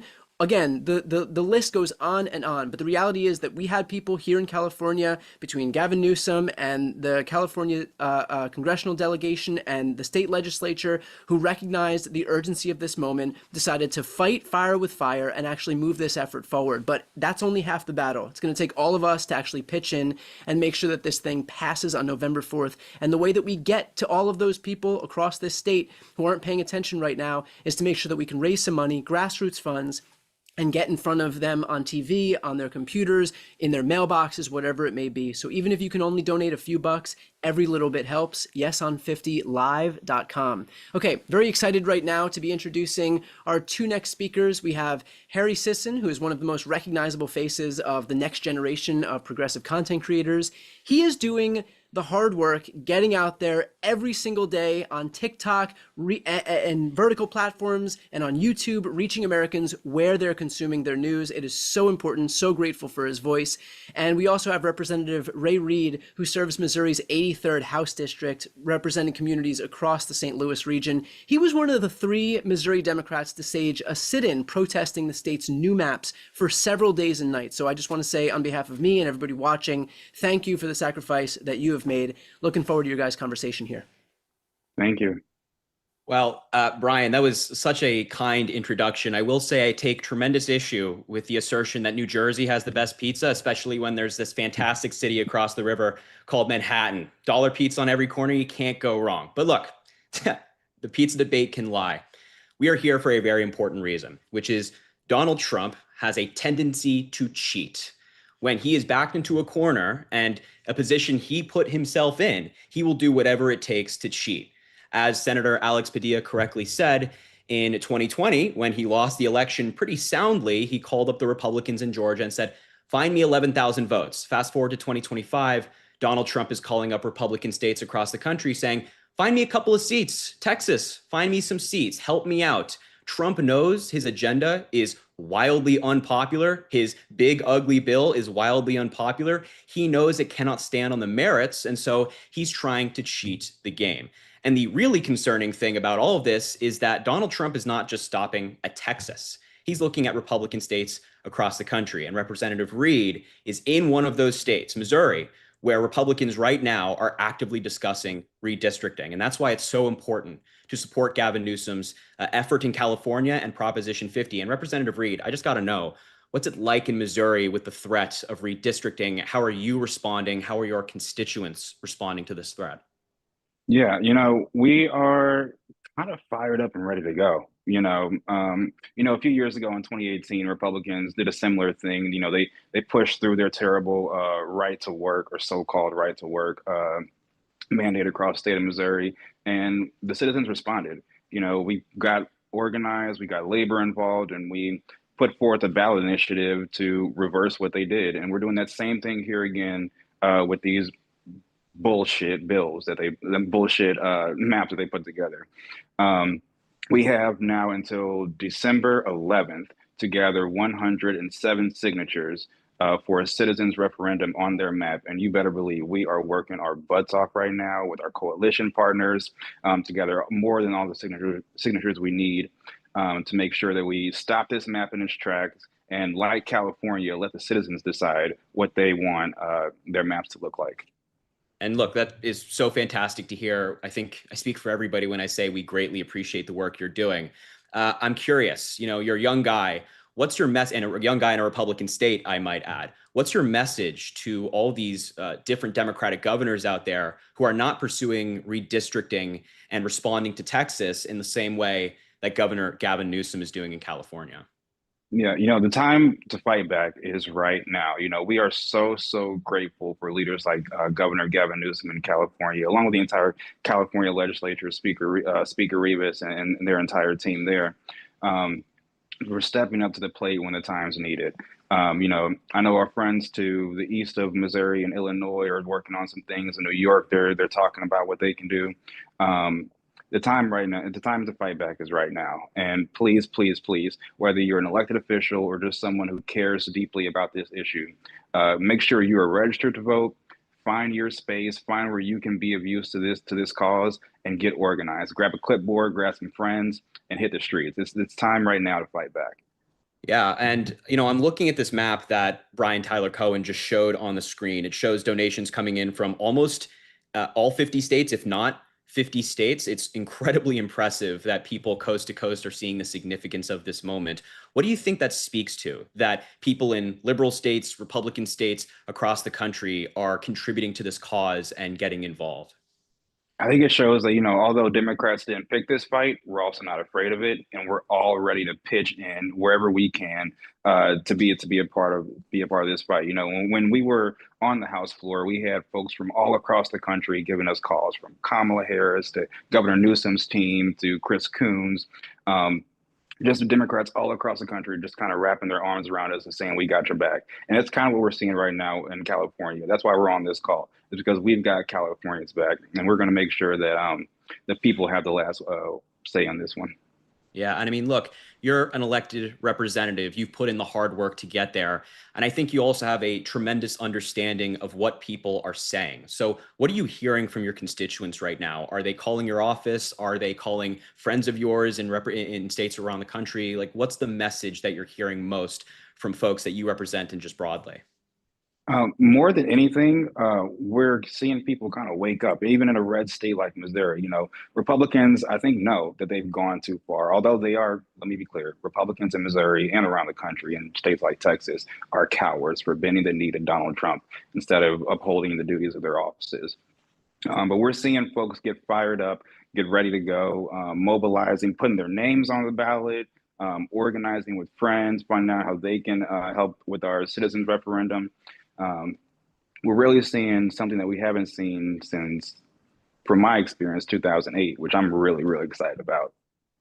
Yeah, I mean, I completely agree. I'm in a different position than you are. I make content online every day, and my comment sections, my DMs, everything for the past couple of months since Texas and Donald Trump started their cheating effort has been filled with, what can we do? How can we get involved? How can we get our representatives to listen to us? And I think you're exactly right that there's this national awakening happening right now. And I'm also really happy to report that I'm even hearing this from Republicans. People in my personal life and online are saying, hey, this ain't right. What Donald Trump is trying to do with mid-decade redistricting is unprecedented and a blatant power grab. And that is exactly why this is so important. And I do want to plug the website. You've heard it many times tonight. It's yeson50live.com. The amazing thing about this website is you can contribute to this effort to help Gavin Newsom fight back, but you can also register to vote. This effort, this Prop 50 does not pass unless people get out there to vote and make their voices heard. So please go to that website, please donate, register to vote, do everything that you can. And I know, Representative Reed, you know the significance of registering to vote and actually making their voices heard. So please, from all of us who have spoken tonight, go do that. And let's get this job done. I think we're close, and the amount of money raised is just fantastic. That's right. It's so important, because this really is, the fight of our lifetimes. Everyone's talking about 2028. We don't get to 2028 if we don't deal with 2026 first. So please make sure you're registered to vote. Talk to 10 friends, make sure they're registered to vote, because I promise, when you can increase the voter turnout by 20 to 50 votes, precinct by precinct by precinct, that makes all the difference in the election. So please make sure you're registered to vote. And when you go donate, give $1 more, give $2 more, whatever you can, because I promise that makes all the difference too. Yeah, that's exactly right. Turnout is everything. Turnout is everything. Thank you guys both. Representative Reed, Harry, thank you both so much for helping us here tonight. I should note that we have passed, we're coming up on $250,000 in about an hour of doing this. So thank you all to the folks who have donated. If you've not yet donated, please help this effort. Even a few bucks goes a long way. Okay, very excited to introduce our next duo here. We have David Pakman, who's one of the OGs on YouTube. He was one of the very first people who I watched when I started tuning into politics. He paved the way for people like me to come onto YouTube and start making social media content. And my goal has been to do exactly what I've seen David do, which is to pay it forward and make way for the next generation to do the same. So very excited to have you here, David. And I think we have Congressman Eric Swalwell as well. Is that correct? There he is. So he represents California's 14th Congressional District. He has been one of the most vocal members of Congress that we have, not just for fighting back against Republican overreach, but especially when it comes to really important issues like gun violence, where we've seen a conspicuous lack of leadership. So thank you, Congressman, for taking on these issues, especially these important issues where other folks are failing to step up. Looking forward to watching you guys' conversation. Yeah, my pleasure. And hey, man, I'm so proud of you and what you've built, Brian. We've needed to be in the space that you're in for a long time, and it's making a difference and it's breaking through. Well, thank you. Thank you so much, Brian. Congressman, great to see you. I'll just say a few things, and then I really want to hear from you. I think a lot of us are here because we just realize instinctively that something is very, very wrong here. We see this unprecedented power grab happening from Republicans, upending centuries of tradition by using force. We're seeing what's happening in Texas. As far as the creator space, I don't remember any time in all the years I've been doing this where independent media has had an environment that is so hostile from the people in power and from the government. They're doing this with regard to what's happening in Texas because they realize, and Trump realizes, if Democrats take the House in 2026, that's it for Trump's agenda. I mean, he instantly is a lamer duck than he already is today. And so if these Republican maps can really control that election, they could end up keeping control of the House, even if colloquially they lose the midterms. And so it's not a coincidence that they've made it clear they're willing to burn down the system if it's what it takes to stay in power. And so I know that's, Congressman, why we on the creator side do this every single day. Right. We know that you and other people are also fighting from inside Washington, D.C. Right. I think the good news is we have here something tangible and tractable, which folks in my audience have been asking for a long time. Is there something we can get involved in? Is there something I can volunteer, donate to today? And I want to hear from you how you see this and how your colleagues see this as an opportunity to not wait certainly until 2028, but also not to wait to have 2026 stolen either. So I'm going to start where I'm going to end. And I see that the great Martin Sheen is going to join us a little bit later. And I think as a storyteller and an artist, he would agree that that's how you should always tell a story. And the Republicans, they see it the same way. So let's work backward a little bit. Republicans know that on November 4, 2026, when we go to the ballot boxes and marshal all of the support across the country and we win the midterms, they know that it's over, that this era of having masked agents pull our friends and neighbors off the streets and send them to faraway places, it's over, that this era of taking away health care from people who need it the most, it's over. This era of doing nothing about rising grocery prices is over. And the tariffs that the president has put so idiotically on allies of ours who produce so many goods that we need, that it's over. So that they know that if Democrats are in the majority, all of that chaos stops, all of that cruelty stops, because a couple of things happen. We have the power of the purse, so we decide, how to fund the government. We have the oversight ability to look at everything that they've done. So Elon Musk and Doge and the data theft that took place and the Social Security numbers that were breached, we look at all of that. And so they know that it's over in a sense. And most importantly, we have the subpoena power. And so they will have to immediately shift from, doing and carrying out this cruel agenda of Donald Trump to thinking about 2028. And one last piece of this, David, I want to point out, our best chance at making sure that there are free and fair elections in 2028, in the next presidential election, is to win the midterms in 26, because it gives us the ability, to have that oversight and make sure that they're not doing everything possible to steal the election. Well, this is where people in the audience come in. Of course, check out yesonfiftylive.com. And if it's a few dollars or a little more than a few dollars, everything is helping to get to this incredible goal that we're pushing for right now. You can also find out how to volunteer for this effort at yesonfiftylive.com. And in addition to that, it is National Voter Registration Day. And Congressman, it seems like every election cycle we have this conversation. If we could just get 3% more turnout from 18 to 29-year-olds, it's over. And sometimes there's a little more turnout, sometimes there's a little less turnout. But one of the incredible opportunities in the United States is that because voter turnout is habitually so low in midterm elections and in off-year elections, that movement that can inspire just a few percentage more points of turnout has an outsized opportunity to really win big. And so the voter registration part of this, I think, is huge. It's so important, David, because it also gives us a jump on the midterms, right? And so it's exercising our democratic muscles, so to speak.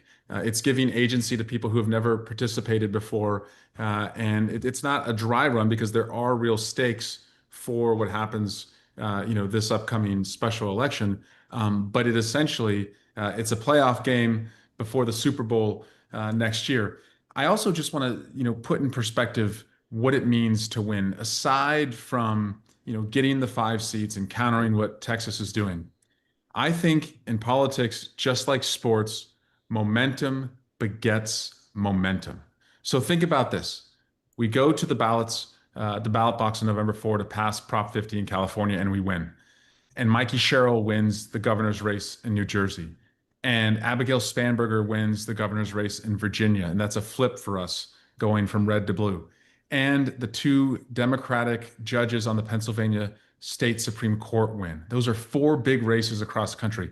If we sweep those 4 and we can win each of those, that's momentum, baby. That's going into the midterms with wind at our backs. It's confidence that we need, a boost that's so needed after the demoralizing election in 2024.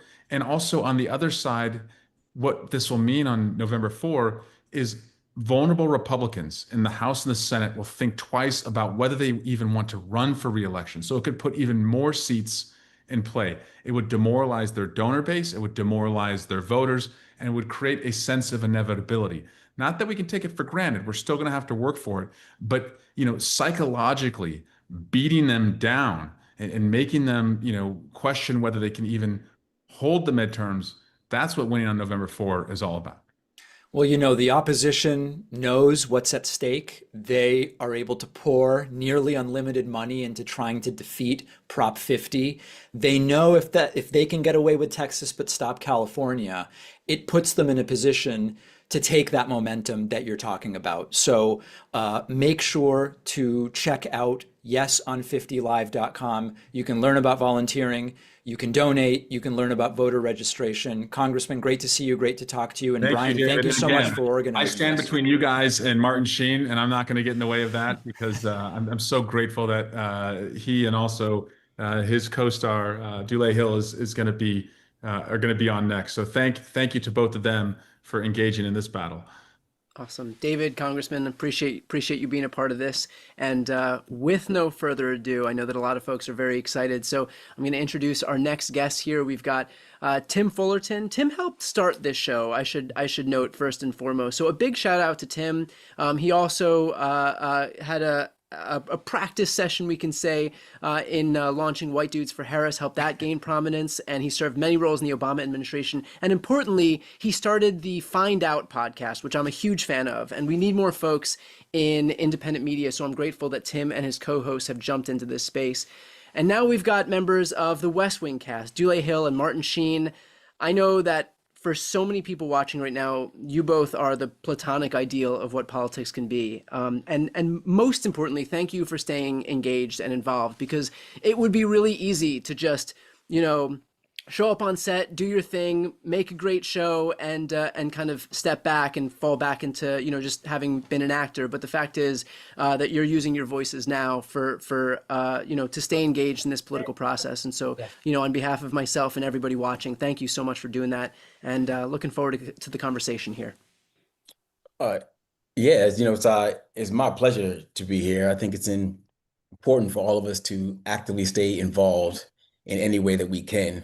Because when we take our eye off the ball, we take our eye off the prize, then you see what can happen, and it can happen swiftly. When I saw the results of the election last year, I knew that there would be challenges. I knew that there would be an assault on our liberties, but I could not fathom what I'm seeing now. It really breaks my heart when I see our loss of humanity. I see how we are going to the extremes, and we are lacking the ability to find common ground. I mean, we are 1 year in, and these are trying times. And the only way that I feel that we can even have some type of backstop to this onslaught that is happening is by winning in the midterms. And I truly believe, I'll say to myself often, and I say to others, that democracy works when we, the people, work it. That's how democracy stays alive. And the only way that the best way for us to fight this battle for the soul of our nation, for the character of who we are, is at the ballot box. That's what we have to do. And I truly believe that all things being equal, if we were given the opportunity to freely vote the way we have, then it would be a no-brainer that the Democrats would win. There would be balance put back into the system. And that would be that. But I do believe that also that these extremist politicians are very aware that they cannot win the battle on their merits. They cannot win re-election on their merits. So the same people who a few years ago were crying about a stolen election and supported people who really, acted in a way that was not supportive of our democracy are now actually trying to steal an election. They're not even doing it in the shadows. They're being very overt about what they are doing. But what really, I guess, affects me is that they're taking away the voice of the people. It's one thing if you were going to do this redistricting plan and you were going to bring it to the citizens, That's how democracy works. Let people talk about it. If you were doing it that way and then the people voted for that, I would have nothing to say. But the fact that they're doing it in the dark rooms of the legislatures across the country, at least in Texas now, and attempting to do it in other places, that is where I think is a line too far. And I appreciate what the governor of California is doing, what the legislature here is doing by giving us the power to have our voice be heard, by giving us a way to be able to stand up for ourselves, and by giving us a pathway to be able to keep our democracy alive. And that's the main reason why I'm here, is to play my part. I always say, if I can get 1 billion people to move 1 billion stones, then we can move a mountain. And I think in this situation, if we can get people to get involved, to get engaged, to support Yes on 50 here in California, and to use their voice across the nation, I believe the Democrats will get back the House. And at that point, we can put some type of balance back into the system, because we've seen what happens when there's imbalance. And right now, it is all out of whack, and there's too much extremism happening in our politics right now. So that's why I'm here, and I'm always down to support in any way I can. Well, thank you, Dule. And it's all of that was really well said. And I think it's a really important thing that you mentioned, which is, Texas did this behind closed doors. The Trump administration called Governor Abbott's team and said, I need you to find 5 seats. He actually said it. I need you to find 5 seats for me. And then they did this unilaterally. And I think that that's why it's great that we're doing it, and the way Governor Newsom's doing it is the way to do it, with a people-powered movement. And so I want to turn.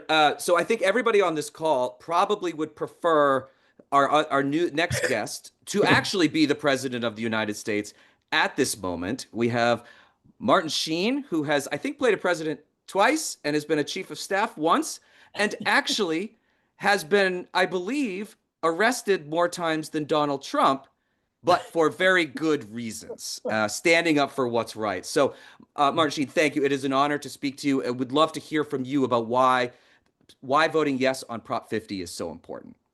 Well, thanks. Can you hear me? Yes, we can. All right, good. Yeah, Renee left the room. My engineer here is my daughter, who runs this machine. Frankly, I don't own a computer, and I don't even know how to turn it on if I did have one.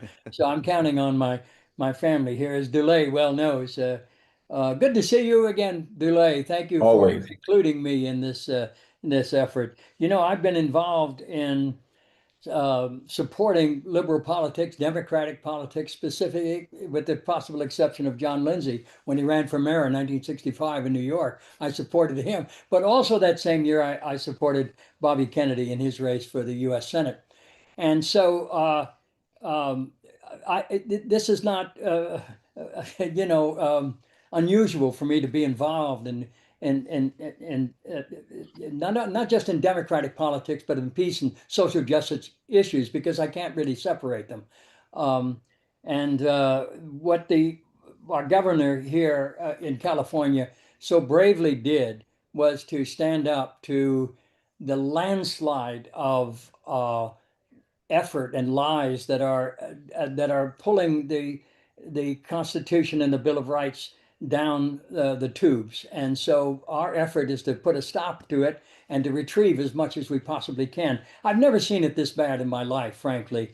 And, we've been watching the opposition to Proposition 50 on every local channel we have, and some of the streamers as well, ads against us voting to vote no on 50. And their reasoning is that it's undemocratic to gerrymander here, and how dare we do this? Why we should stand up as patriotic Americans and stop this. There's not a mention of Texas or the possibility of Missouri or Ohio, God forbid, my home state, or Indiana. And so we have to, we can't always choose our fights. Very often we are called to fight in foreign lands with unfamiliar ground, and this is one of those times. We've never been in this situation before. I've watched this administration. I was watching Kash Patel being drilled by our good senator from California today, and I don't know if any of you saw the exchange between the two of them. It made the national news, but that level of ahead of the FBI or any of the other agencies is astonishing to me. there is no possible way that any of these people at the head of any of the cabinet ministries that we have right now would ever make it in any other administration but Donald Trump. And when they look at each other across the room, around in the cabinet room, and they look at each other, they don't see anyone on the other side, back and forth, that is better than they are, is more heroic, has more courage. They, in a real sense, I suspect they despise each other because there isn't anyone on the other side that is better than they are. And they are looking at the worst reflection of themselves. And they are reflecting the policy that we're seeing and that DeLay referred to about the scandalous masked bandits grabbing people off our streets in public and disappearing people. And you know, so often when people are at least in normal times, if you want to call it normal, when people were deported, they usually went back to the country they came from. Now they're being sent. Basically, they're being punished because very often they're being sent to countries that have you know, they're foreign to them. They don't have the same language, the same culture, and they are thousands and thousands of miles away from their true home. So, and this has become normal. We are what we're seeing. We saw that, you know, when the Marines marched through our downtown park, it was literally a walk in the park. There was no reason for them to be there. It is all that we're seeing is a reflection of a strong man trying to get a grip, and it's slipping out of his hands. Chicago stood up and said, no, please don't come here. And we're going to give you every reason why. We don't need you. We've got good law enforcement. We've got good sanitation care here. We've got good health care. You're not needed here. Please stay home. Look after your families and your states. And so we don't have any choice but to go in the direction that we're being called by Governor Newsom. And I dare say, and maybe I shouldn't say this offhand, but I think this move was his declaration for the White House. I think he's going to run, and more power to him, and he will have this to his credit. So I'm urging people that to deal with what we have, not with what we wish we had or what we had in the past, but what we have now, which is this opportunity to stop this basic thievery. You know, Thomas Paine said the rights of man are not given by the gracious hand of any state, but must be protected therein. And this is where we have to rise and embrace our Constitution and bring us all together with what really is at stake. We're facing an out of control, chaotic madman who wakes up every day and thinks of a different level of chaos, and his cabinet members, all the people in his administration pick up the lot and they carry it out, and they are all a reflection of him. But I think we're better than that. And I think we can build a better future, and we can end the chaos and end the despair and the feelings of that we don't have any power left. Look at Chicago. Just this week, the madman turned around and said, well, I guess I'm not welcome there. Let's find, oh, Memphis. Oh, yes, of course, Memphis. I can do well there. Well, let's see what happens. But what Governor Newsom has done here in California has struck a chord. It has lit a candle in this darkness. And I pray and hope that people see what's possible and that we can turn this thing around. And this is one very important issue for the whole country to look at and to follow. Yes, on 50. Please, God, yes.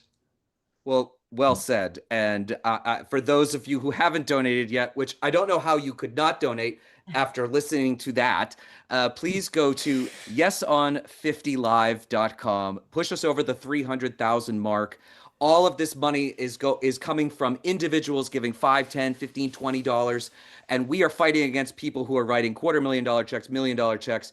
We are going to win this, and I think before we go, I just want to ask one more question for both of you. Is you gave us a little bit of hope there, And, I think the West Wing show was something that I watched in high school and then ended up going into politics and worked in the Obama administration and things like that.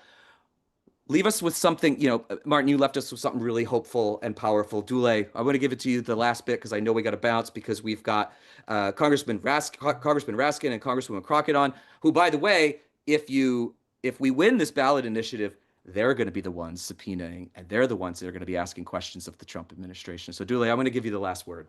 Well, I'll say this, the power is in our hands. There's nothing that, if a bunch of people get together, there's nothing that we cannot overcome. I said before, 1 billion people to move 1 billion stones, then we can move a mountain. And even in these dark times, when the cloud is hovering above, the clouds of extremism, the clouds of hate, the clouds of division, just beyond those storm clouds, the sun is always shining.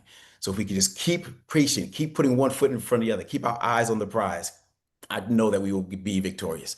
America always has, America will now today, and America always will in our tomorrow, as long as we stay engaged. So let's vote. I would only add just very simply that fear is useless. Faith is necessary. Yes, on 50. Awesome. We'll leave it there. I was The trying a president bit. has spoken. I was going to say, I was trying a bit where I was standing. You can't really see it in the Zoom, but I was about to say, in this building, when the president stands, nobody sits. Okay.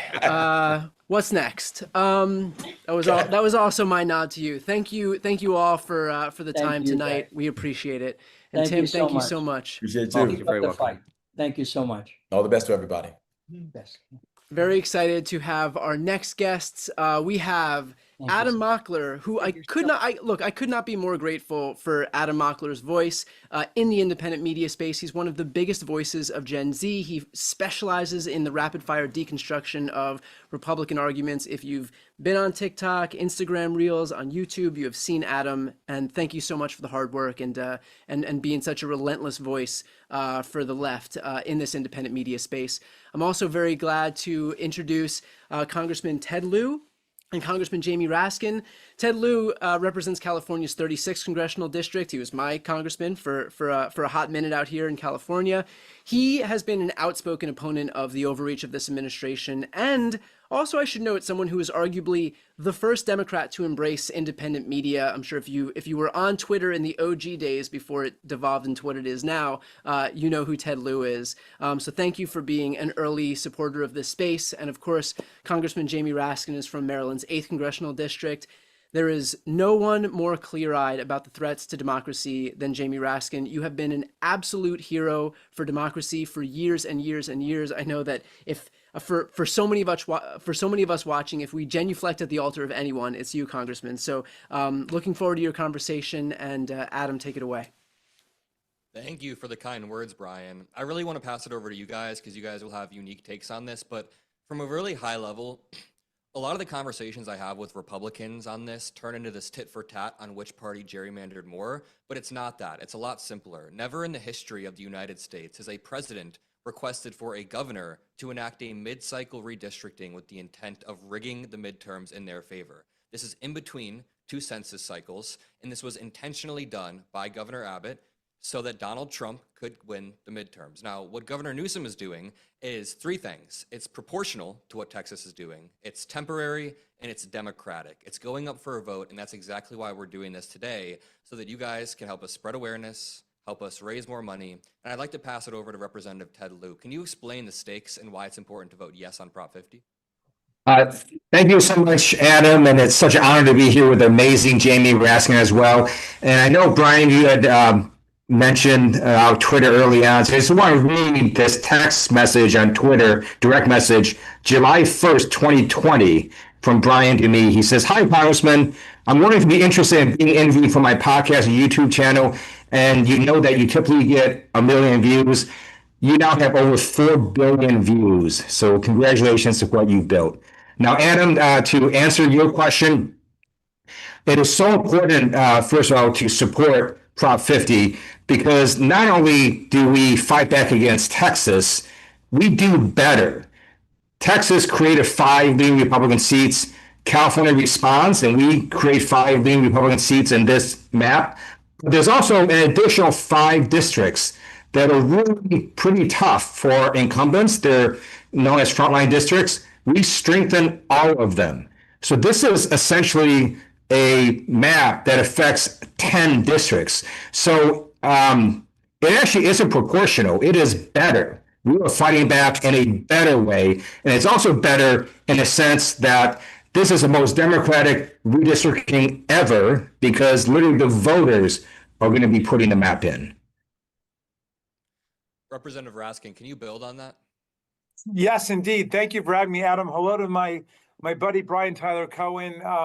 Hey, the praise comes right back at you guys for what California is doing here. The whole country is looking up to you right now because of what you're doing, showing exactly how to fight back against this extreme, Hunger Games style gerrymander that they've imposed on us in Texas.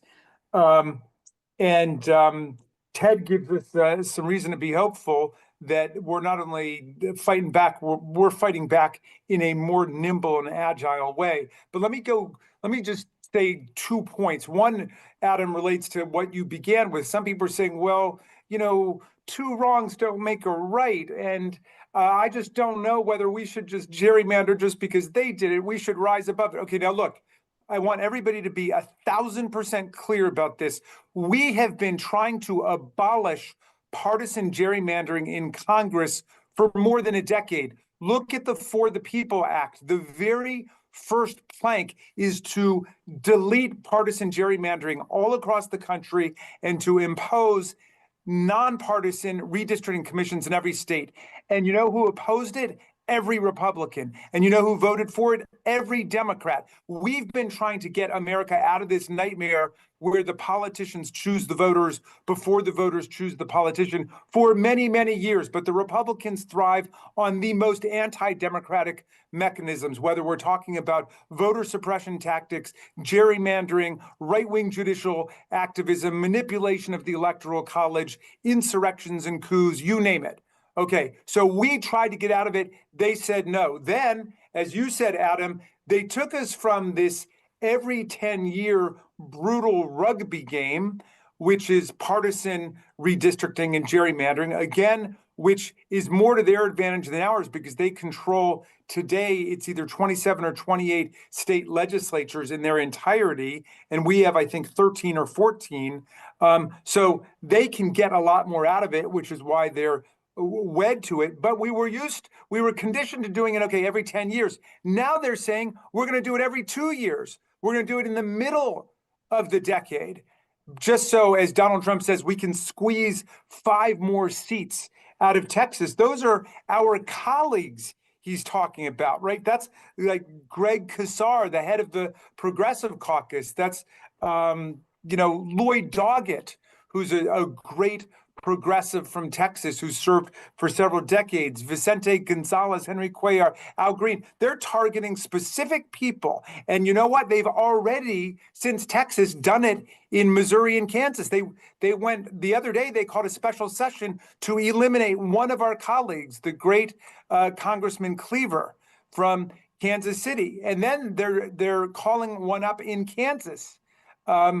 To go after Sharice Davids. So they are absolutely dead set on doing this. Now, some people think, well, the moral thing, the principled thing is to just let them do it, and we'll stick to the fair redistricting we've got in California or whatever. Nonsense. There's nothing moral, ethical, or principled about laying down and letting authoritarians roll all over us so they can gerrymander our elections and control our government in perpetuity. On the contrary, every principle of political morality demands that we do whatever we can to fight within the existing rules that they have set up in order to win. And we're going to win next year. We're going to do it. And I just want to say one more thing about California, because our oldest daughter is now living out in California, and I'd like to come out and visit my friends out there. And I woke up one morning, I realized I just woke up in a state that has I think it's 41 million or 42 million people. Okay. And I looked it up. There are 20 states, the 20 smallest states have less population than California. So you wake up in California, you've got 2 U.S. senators, 2 fine U.S. senators, but people waking up in all of those other states, Nebraska, Rhode Island, Iowa, South Dakota, Kansas, all those states together have 40 US senators with less population than California. They have 38 more senators than you. So there's already a major structural imbalance that's built into the fabric of the Constitution. But I want to salute the people of California who have found a way to have profound importance and significance in the congressional elections in 2026, just by fighting back against all of the tyrants and authoritarians who think that they can steal elections from us. I yield back to you, Adam. Some great points, Representative Braskin. Amazing points. If you want to help us fight back, go to yeson50live.com. And one of the most crucial points you made there is that when Democrats were in power, we tried two times to ban gerrymandering nationwide. Republicans blocked it. Then when they got into power, they decided to enact the most aggressive, the most radical redistricting we've ever seen, where they splice up Target with such surgical precision that it wins Donald Trump the midterms. They want to rig it, hypothetically, but if you go to yesonlive50.com, yeson50live.com, you can donate. Representative Liu, can I ask you one final question here? One of the reasons why I think people are really getting behind this movement is not only using the mechanisms we have to fight back against Trump's authoritarianism, but also just being assertive as Democrats and fighting back after it feels like the past decade, Trump has over and over gotten one over on us. What do you think about Democrats being more aggressive, going out there and really fighting back? We actually should, and Prop 50 gives us that chance to do so. This is not something that's next year or 3 years from now. This is literally in less than 2 months, and you can affect what's going to happen in the Trump administration in less than 2 months simply by donating to yesn50live.com. You can also do phone banking. You can go walk door to door, but you can take action right now to fight back against authoritarianism that we're seeing with the Trump administration. And I, do want to end on some words of hope. I watched the last panel ending on some words of hope. So when I served active duty in the U.S. Air Force, I was at Maxwell Air Force Base in Montgomery, Alabama. There's a beautiful Rosa Parks museum there. And I encourage all of you to visit if you ever go to Montgomery. And I've now gone there twice, the last time with the late, amazing John Lewis. And I remember finishing the tour of the museum and thinking, Rosa Parks will not have been surprised by the Trump administration or President Trump. She experienced far worse in her lifetime, but she never could have imagined Barack Obama winning the presidency twice. She never could have imagined Vice President Kamala Harris, and she never could have imagined where we're going to go next year, which is Speaker Hakeem Jeffries. And that happens if you support yesnprop50live.com. Thank you very much, representatives. Awesome. Thank you all so much. Appreciate everybody being here. And I should note we are just minutes away from passing $300,000 in this Yes on 50 campaign. A quick note for those who are just tuning in right now. The reason that we're focused so much on trying to raise money here is because big moneyed interests across the country who are aligned with this Republican Party are going to pour money into the state because they know that if they can neutralize what's happening in California with this map redraw, then that clears the runway for them to be able to really have a huge advantage in all of the other states. And we're seeing that they're well on their way. They've gerrymandered these maps in Texas, got 5 seats there. They've done so in Missouri. They got a seat there.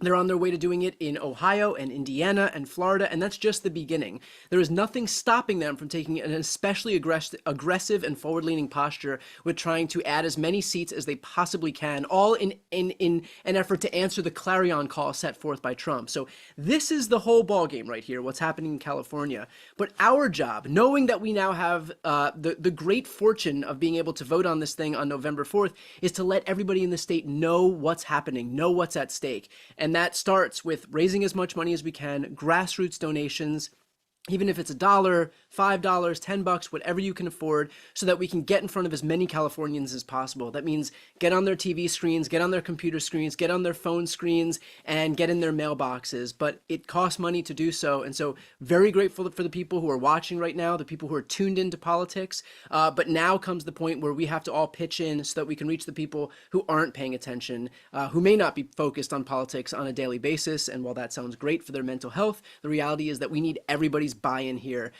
in pushing this effort forward. So if you haven't yet donated, please go to yeson50live.com and give whatever you can. Okay, very excited to introduce our next two. We have Olivia Juliana. I first learned of Olivia when Matt Gaetz tried to mock her online, and she used his mockery to raise over $2 million for abortion rights. So what a badass move, and he's out of Congress, and so you got the last laugh. Juliana is a political activist, abortion rights advocate, and a strategist from Texas, so knows firsthand about all the bullshit that's going on right now. She was formerly the director of politics and government affairs at Gen Z for Change, and she's a dear friend of mine. Very happy to have you. And of course, a congresswoman who needs no introduction. Very excited to be introducing Representative Jasmine Crockett. She is one of my favorite people in elected office. She is a badass, a fighter, an attorney, one of the most dynamic and interesting and engaging voices that we have on the left. Could not be more excited to listen to your conversation here. Thank you, Brian. Well, Congresswoman Crockett, it sure seems like everyone's got something to say about our home, now don't they? Yeah, for good reason, though. It is a hot ass mess. But I am so thankful for California, and not only for the leadership, real leadership that we need in this moment, but also for the people. You know, this is something that is going to be people-led, people-driven, and ultimately the people will decide. And with everything that I've seen about the pushback that we are delivering to this regime that is currently in power, I am believing that the people of California are woke enough to know that it is time to fight fire with fire. And what that means for those in the back that don't understand my language, what that means is that if Texas is going to redistrict and gerrymander and also silence the voices of Black and brown communities, that California will also make sure that they give more voice to their constituents in the form of Prop 50. And so this is just in response to make sure that those bad policies that they are currently signing up for, that they actually have some accountability, because that's what democracy looks like. The final thing that I'll say, so that you can go on with your question, is that today was very interesting. It's always interesting on the Hill or a hot ass mess, either way you want to look at it. But nevertheless, so we're there and we were voting on a rule for a bill. And I was like, what's taking so long? Because I was ready to go debate the next thing. I just knew it was going to pass. They were going to vote it. But it wasn't. It wasn't passing. And in fact, this rule was going down and there were like 6 Republicans that voted with the Democrats. So I was like, well, who are the 6 Republicans? Well, of the 6, I think 3 or 4 were out of California. So we can see that even the threat of actually holding them accountable has made them start to shift how they're voting. In fact, they were able to get enough to switch over so that they could go ahead and pass the rule. But one of the loudest kind of upset people, Kevin Kiley, he did not change his vote because he plans to run. He knows it's going to be an uphill battle. And now he believes that he should be held accountable for how he votes. But my question is, bro, where have you been? You should have been voting in the interest of your constituents anyway. So I'll just leave it there. Right now, even without this thing going to the ballot, they are having an impact. Well, I'll say this, you know, behind me, I have portraits of Ann Richards and Barbara Jordan. And if you're watching and you don't know who they are, look them up. And it's because of women like this and women like you. I'm glad that you're on my side, because I was at the public redistricting hearings that were held here in Texas about these maps. I was at the one at the state capitol and I was at the one in Houston. And so I sat through 10 hours of public testimony from Texans all over this state who sat there and begged for our Republican lawmakers to have a conscience and to do the right thing. And they sat there, and I'll be honest with y'all, they didn't care. They didn't care. They had made their minds up before they walked into that room. And I think that you are the most uniquely positioned person in the country to really give people insight into what the Texas legislature looks like, what Congress looks like, and what this means for the rest of the country. Because not only are you a member of Congress from Texas, you had your district redistricted, but you were also a member of the Texas legislature. So what is the big picture here that people may not be understanding, and why is Texas so important in this conversation? Yeah, that's a very good point. First of all, my favorite organization is the Heritage Foundation. And usually I feel like Texas becomes the crash dummy for every single bad type of legislation that they want to try out throughout the South. And so this is no different, right? As it's already been laid out by my colleagues, that they started in Texas, but they were definitely never planning to end in Texas. And if anybody believes that there's something that California did that made them say, well, now we've got to do more, no. This was always their plan. The plan was to start in Texas, but then it was to move on to Missouri. It was to move on to Indiana. They even were trying to go after Clyburn in South Carolina. They're planning to go after Florida. They are trying to do this any and everywhere that they think they can get away with it. And so they wanted to test it out in Texas. That's number one. Number two, we literally have people that are elected to office that are supposed to represent the interests of the people that put them into office.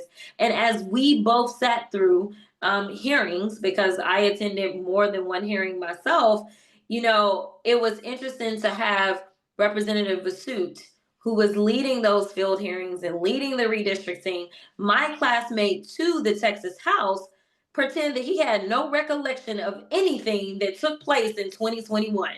Now, listen, I've never professed to have the best memory, but I can remember like yesterday being on the floor, arguing with the Republicans, telling them that we had grown the state by 95% people of color. So the idea that we got 2 new seats because of the growth that Texas experienced, where we added over 4 million people over the last decade once we completed our census, and ultimately we got 2 new Anglo seats. That's that Republican math. That is that Republican math, right? These were Anglo majority seats that they ended up creating. And they're just like, yeah, okay, it worked out. We added 180,000 Anglos in a decade. Each congressional seat is 766,000 people. So you tell me, in fact, that is a microcosm of what they are doing right now. You tell me how 180,000 people end up with 2 seats where they are the majority and the seats are 766,000 people. That is what they are doing. They are not only doing Donald Trump's bidding, but it's at the expense of so many communities that have already been disenfranchised. Texas has over 4 million African Americans, more African Americans than any other state. We had 5 African Americans that had been elected to Congress. When Colin Allred ended up running for the Senate, he was replaced by a non-African American, which is perfectly fine. We then ended up down to 4 African Americans, okay? Now what they're saying is we're gonna cut that into 2. You'll only have an opportunity to elect Al Green or whoever wins the 18th. And really what they're trying to do is set it up to where it's most likely me or Mark Vesey in the Dallas area. So you explain to me how on God's green earth, in a state in which Anglos were not growing at all, and we know that if we look at which group has the vast majority, not the vast majority, but has the plurality of representation, it's actually Latinos in the state of Texas. Latinos have the largest demographic in the entire state. Do they have the largest demographic of opportunities to elect people to Congress? Absolutely not. In fact, we are a majority minority state. We are 60-40. Yet somehow, after these maps were done, we're looking at having less minorities being able to choose their representation. So I want to say that this is bigger than my state, your state. This is about us as the United States and what it is that we are fighting for. There is only one side that is willing to stand up to this regime. There is only one side that is willing to conduct investigations. There is only one side that is willing to hold their incompetency and their feet to the fire. There's only one side. And so while people haven't started to feel the effects of being kicked off their health care, they're about to. While people may not have fully felt the effects of the increases in their utility bills, they're about to. While people already know that these tariffs are already hitting pretty hard, to the extent that they are shutting down our small businesses, and our farm bankruptcies are up 55 or 58%. Don't remember which one. Already, our farmers are filing for bankruptcy. Yo, like, we are in a crisis, and it is because the Republicans don't have a backbone. So it's time to make sure that we show them that the Democrats are ready to fight. So that means that California, we need you in this moment. We need your dollars, we need your time, and we absolutely need your vote. Yeah, and I'll close this out with this. In a perfect world, we don't have to do mid-decade redistricting. In a perfect world, partisan gerrymandering is banned. But also in a perfect world, women aren't losing their ability to have children because they're going into sepsis. And children in Texas are having books banned in their schools. These are the things that would happen in a perfect world, but we don't live in a perfect world. We live in reality. And so if you're not sure if you're voting on this for you in California and how this benefits you, well, it benefits a lot of people, and it benefits people like me, young people who live in Texas, where this is our reality every single day. And so you have a chance and an opportunity to not just set yourself up and your future for success, but for young people like me in this state of over 30 million people who just want the chance to build our own American dream. Perfectly put. Thank you both. I appreciate you being on. Olivia, Representative Crockett, thank you both for being here. And just one more reminder, this is something that I've done over the last few years, is kind of beg and plead for Democrats to be able to fight. And we have an opportunity here where we actually do have Democrats who are fighting back in California. And other governors and other states are watching what happens right now. And if we want other states, other governors to be able to step up in this existential fight, not just for the Democratic Party, but for democracy, then the reality is that we need to make sure that this works. We need to make sure that there is an incentive structure for other people to say, hey, if we put our necks on the line too, we know that our base is going to show up. We know that donors are going to show up. We know that the grassroots are going to show up. And so this is our opportunity right here to literally put our money where our mouth is, show some support for the spine that we're seeing from these California Democrats. So if you haven't yet donated to this effort, please go to yeson50live.com. Give a few bucks. Every little bit helps. We are fast on our way to $400,000 in just a couple of hours here. This is we're definitely hoping to get as close as we can to $1 million tonight. So every bit helps. Thank you so much. Okay, very excited to introduce our next two guests.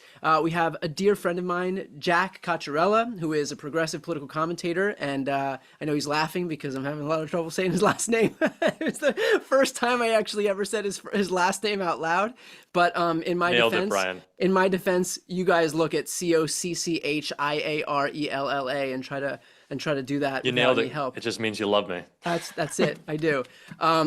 He is everywhere online. I am so grateful for his voice in this independent media space. He is one of the people who gets it beyond everybody else. So Jack, thank you so much for the work that you're doing on a daily basis, helping make our independent media ecosystem stronger and stronger every single day.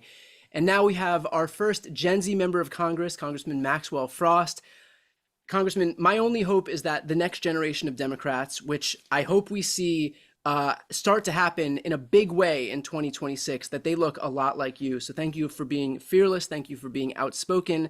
Thank you for being a leader, not just among folks in your generation, but in the party more broadly. So go ahead. I'll let you guys take it away from here.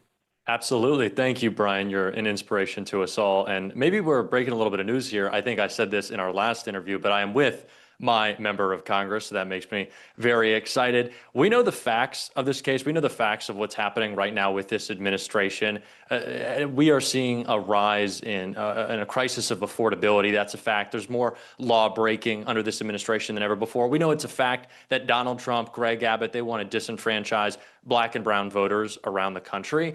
But I want to talk about feelings real quick. Congressman, how would you feel to make this guy right here very, very, very sad? How would that make you feel? Because I think that's important. Yeah, I think it is really important. People know it make me feel amazing. And this is actually part of the reason we need to win the majority, because I promise you that one of the first people to receive a subpoena will be Stephen Miller. Hell yeah. This guy is one of the most evil people, not just in government, but in this country. And we need to hold him accountable as well. And his suits, they don't fit at all. He looks terrible. I think it's because like the fabric is repelled by him. Like there's just got to be something about Stephen Miller. I also just looking at him. We don't need to like, trash him personally, but I think we can. I bet he just doesn't smell great either. But of course, Republicans aren't just focused on Texas. This fight has spread, or I guess it's not a fight. We're taking on the fight. What they're doing is a little bit different, but we certainly know that it wants to spread across the country. Ron DeSantis, certainly someone not new to falling in line with Donald Trump and getting embarrassed because of it. How are we going to make sure that this is a tone-setting moment in California, telling the rest of Republicans across the country, hey, if you, I don't want to say it, you fuck around, you find out? Well, yeah, and for people who don't know, of course, they're moving forward with Texas. They're trying to figure out other places they can do this as well. They're moving forward with this in Florida as well. And we have polled it across the entire state. Democrats, Republicans, independents come out when they're asked, are you in favor of the state of Florida redistricting to help Donald Trump get a majority? They say no, every single time. And so part of what we're looking to do in our state is make sure that people understand what they're trying to do. And you brought up DeSantis. A lot of people don't know this. DeSantis and Trump hate each other. Donald Trump hates Ron DeSantis. And what Ron DeSantis is trying to do is he's about to not be the governor of Florida anymore next year. He's going to have 2 years where he's not an elected official, but he really wants to run for president. And he knows he can't win that Republican primary without Donald Trump's help. So he has turned into Donald Trump's lapdog that Donald Trump actually hates. And he wants to do everything he can to be in the news, to get a news cycle, to lick the boot of Donald Trump, to try to earn some of that support so he's not completely irrelevant. And that's why we've seen all these things from redistricting, even the Everglades detention facility, the internment camp, Alligator Alcatraz, all this stuff he's doing because the dude wants to run for president. He has no juice. Nobody likes him, even in his own party. He does not have the sauce. Have you heard his voice? Have you seen his boots? And so this is what's going on in the state of Florida. I want to make sure people know. Jasmine brought it up. I always tell this to people, Project 2025, all this stuff everyone's seeing now, that's Florida 2020. Okay. This stuff that they're trying across this country, they've been doing in the South for a long time. They passed the big, beautiful bill for billionaires, the largest transfer of wealth from the working class to billionaires, the rich getting richer, the poor getting poorer, working class getting poor as well. They know they can't win the election because people are pissed off about it. In fact, Donald Trump sent his top people to Capitol Hill to tell the Republican Party, hey, you got to stop calling it the Big Beautiful Bill Act because it's so unpopular. We got to rebrand it. Bro, you named it the Big Beautiful Bill Act. You have the word beautiful in there. The facts of the matter are so bad that people don't like it, even your own party. And now they're trying to figure out how to change it. It's so unpopular. They know they're going to lose. And so they want to cheat.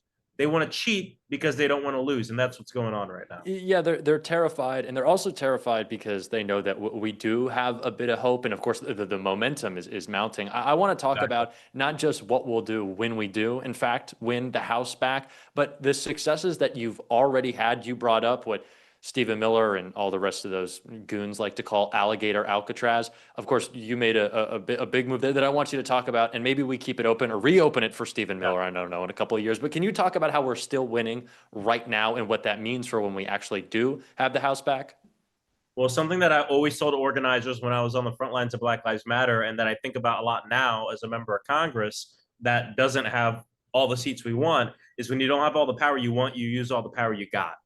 And one of the most important things we can do right now as elected officials is use our powers of oversight, especially as it relates to this, what I would say is a campaign of terrorism on our communities, of going in and kidnapping people and human trafficking them to other countries and other states. And when this facility was open, not just myself, but many other representatives across the state of Florida pulled up and said, we want to go in to see what's going on. And we didn't just do that. We coordinated with a lot of the people engaged in lawsuits. And we were able to find out, what information do you need from the inside? What can we get? We went in there and we got it. I went a second time and spoke with people who were being detained there and got even more information. Many of us did declarations. Some of us served as witnesses in the federal case. And many of you saw that we got that place shut down. A judge came out about a week ago and reverse that. It's going to be back and forth in court. But as of right now, that facility is not operating because of the work of the organizations that filed the lawsuit, but because elected officials said, you know what? We have privilege, we're at positions of power. How can we use that to support organizers? How can we use it to support this lawsuit to shut the place down? DeSantis is opening up another one in North Florida. And guess what? I'll be pulling up to that one as well. We got to do everything we can in this moment with what we got. And I'm really proud of that, what we did with Alligator Alcatraz, because I think it shows what happens when elected officials work with organizers, work with the people on the ground. We're not going to win 100% of the time, but sometimes we will win.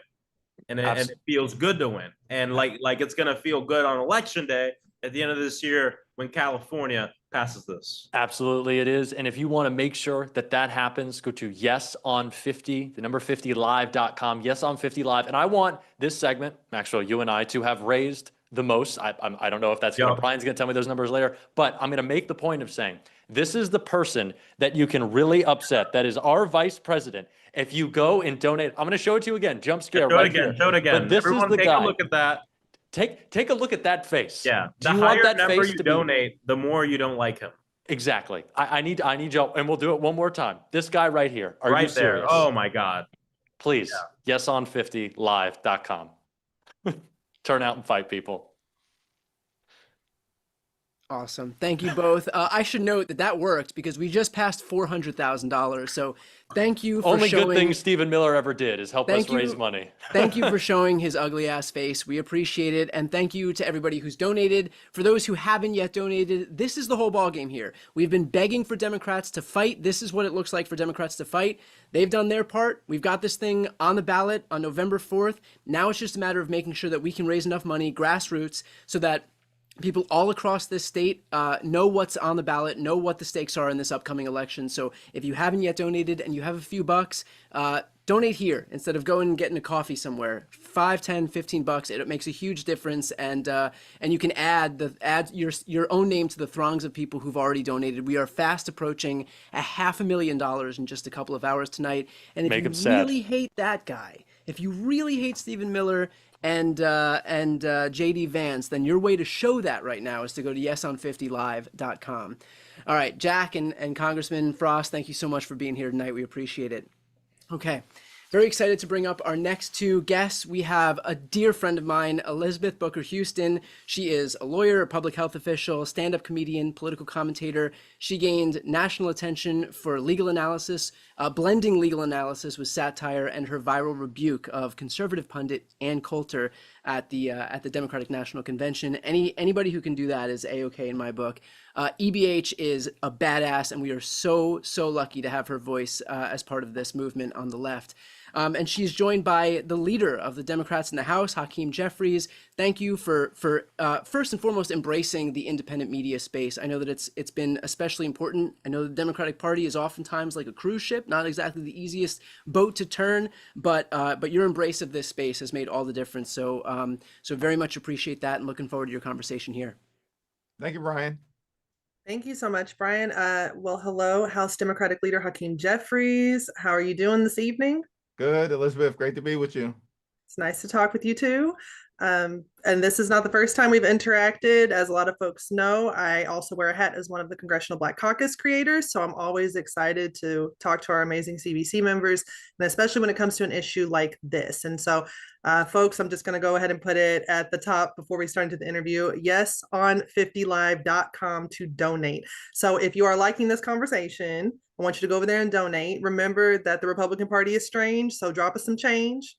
If you want to make Trump holla, go give us $1. That's what you need to do. Okay, so let's get into this conversation. I want to talk about what's going on with gerrymandering in all of the states and why it's extremely important to tackle this issue and why California is so important. So I know that Missouri State Representative Ray Reid was on earlier tonight on the live, and I covered a lot of what was going on in the Missouri House, where they were trying to do a sit-in to stop the gerrymandering there. And so it's not just Texas, it's not just Missouri. We see that this is an issue that Republicans are spreading everywhere to steal seats.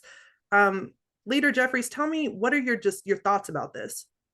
Well, this is an all hands on deck effort. I'm so thankful for the leadership of the California Congressional delegation. Governor Newsom, the legislative leaders, members of the California legislature, the people of the great state of California for rising up to respond. What we're in the midst of right now is an unprecedented effort by Donald Trump and the extremists to gerrymander congressional maps all across the country as part of their effort to rig the midterm elections. Why are they doing it? Because they know that if the votes go to the people in a free and fair election, they're done.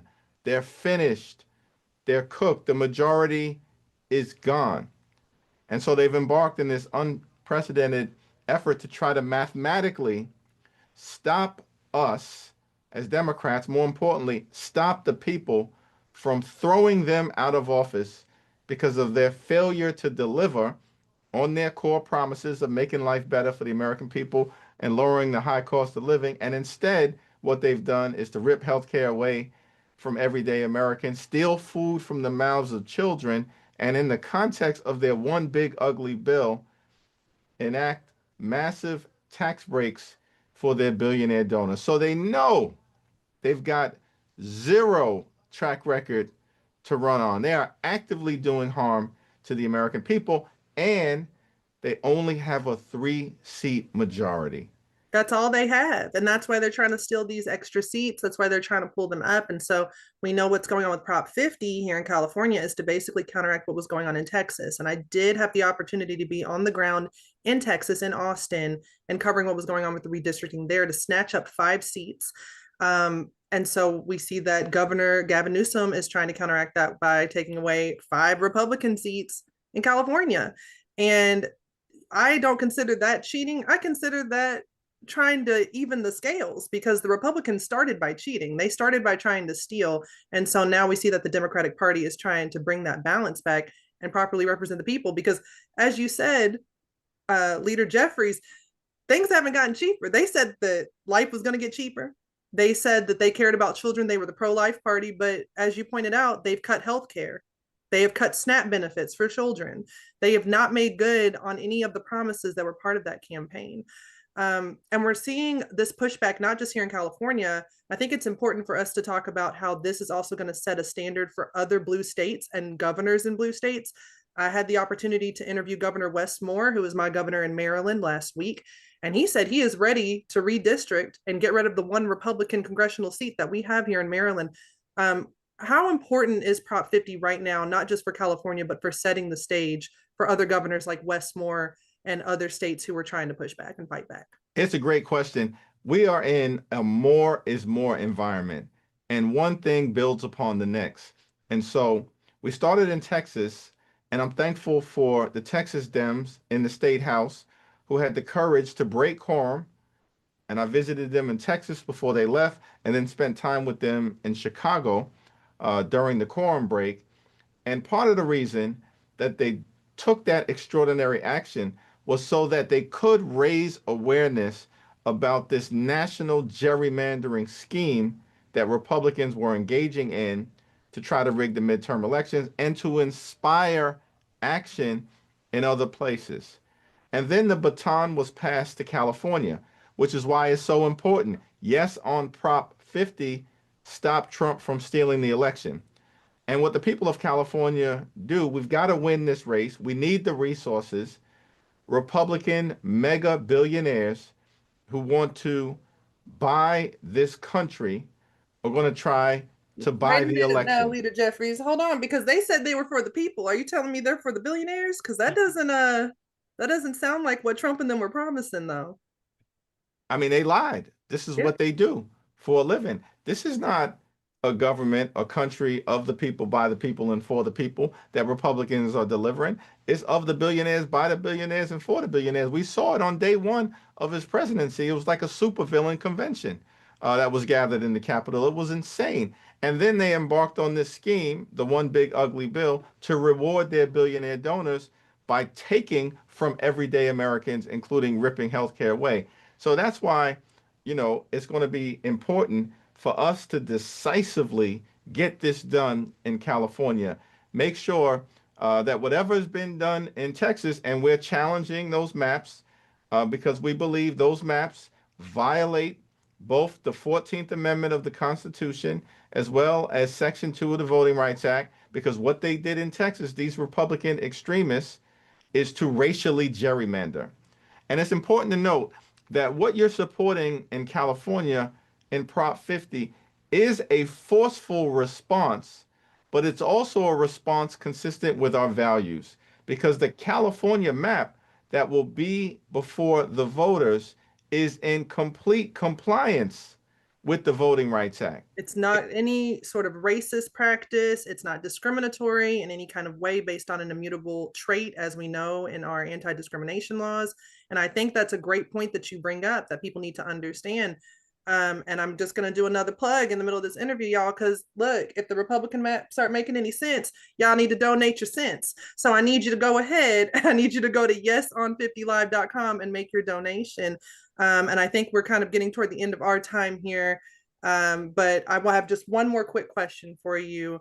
I want to know, what do you think, if we can actually go ahead and turn things around for the midterms in 2026? Because we talk a lot about the negatives and what we're fighting against.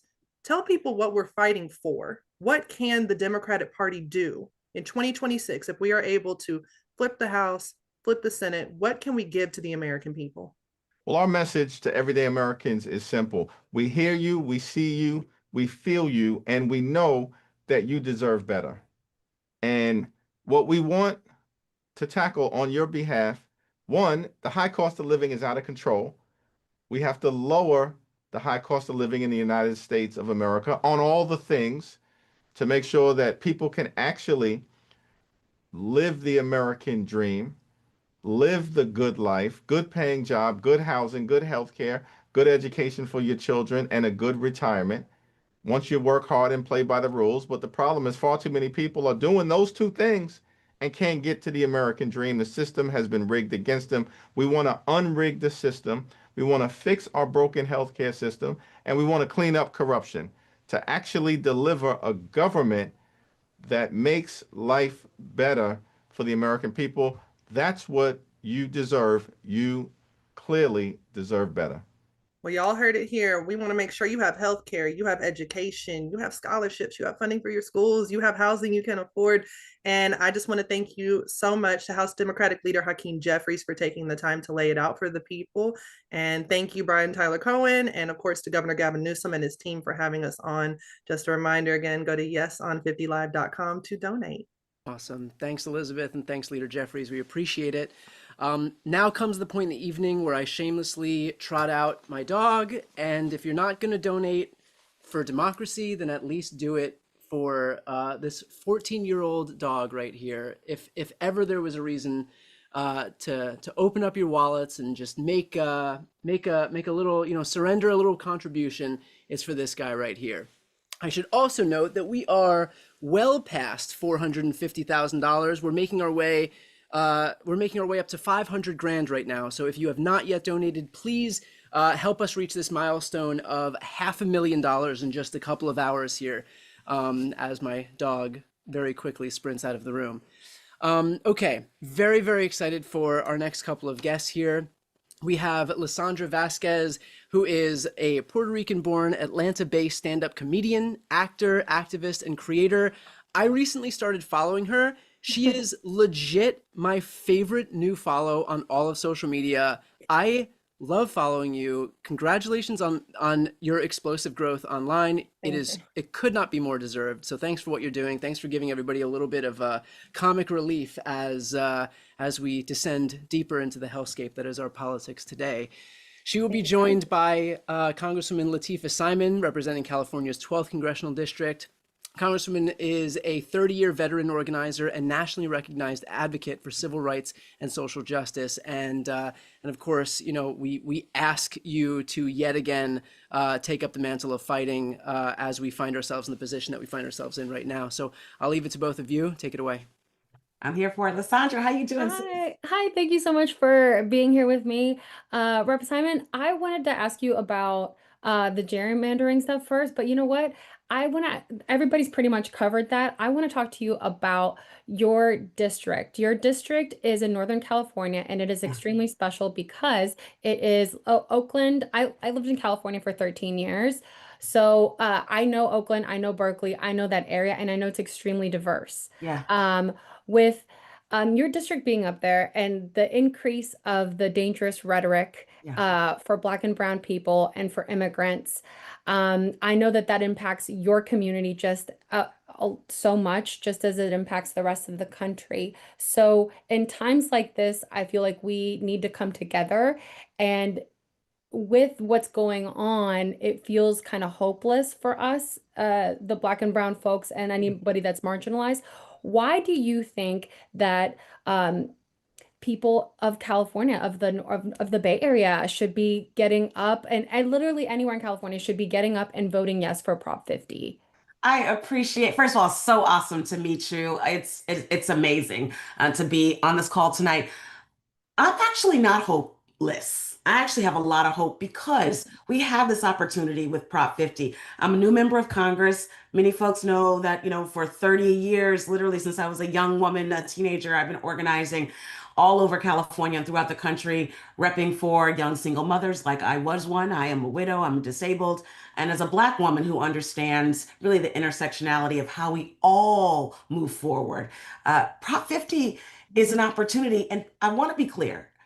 This is not politics as usual. Prop 50 is about survival. If we lose, and I am always half full, right? But if we lose, there's no movement. I want to be clear, being a new member of Congress, I'm clear, I'm on that floor every single day. There will be no 2026.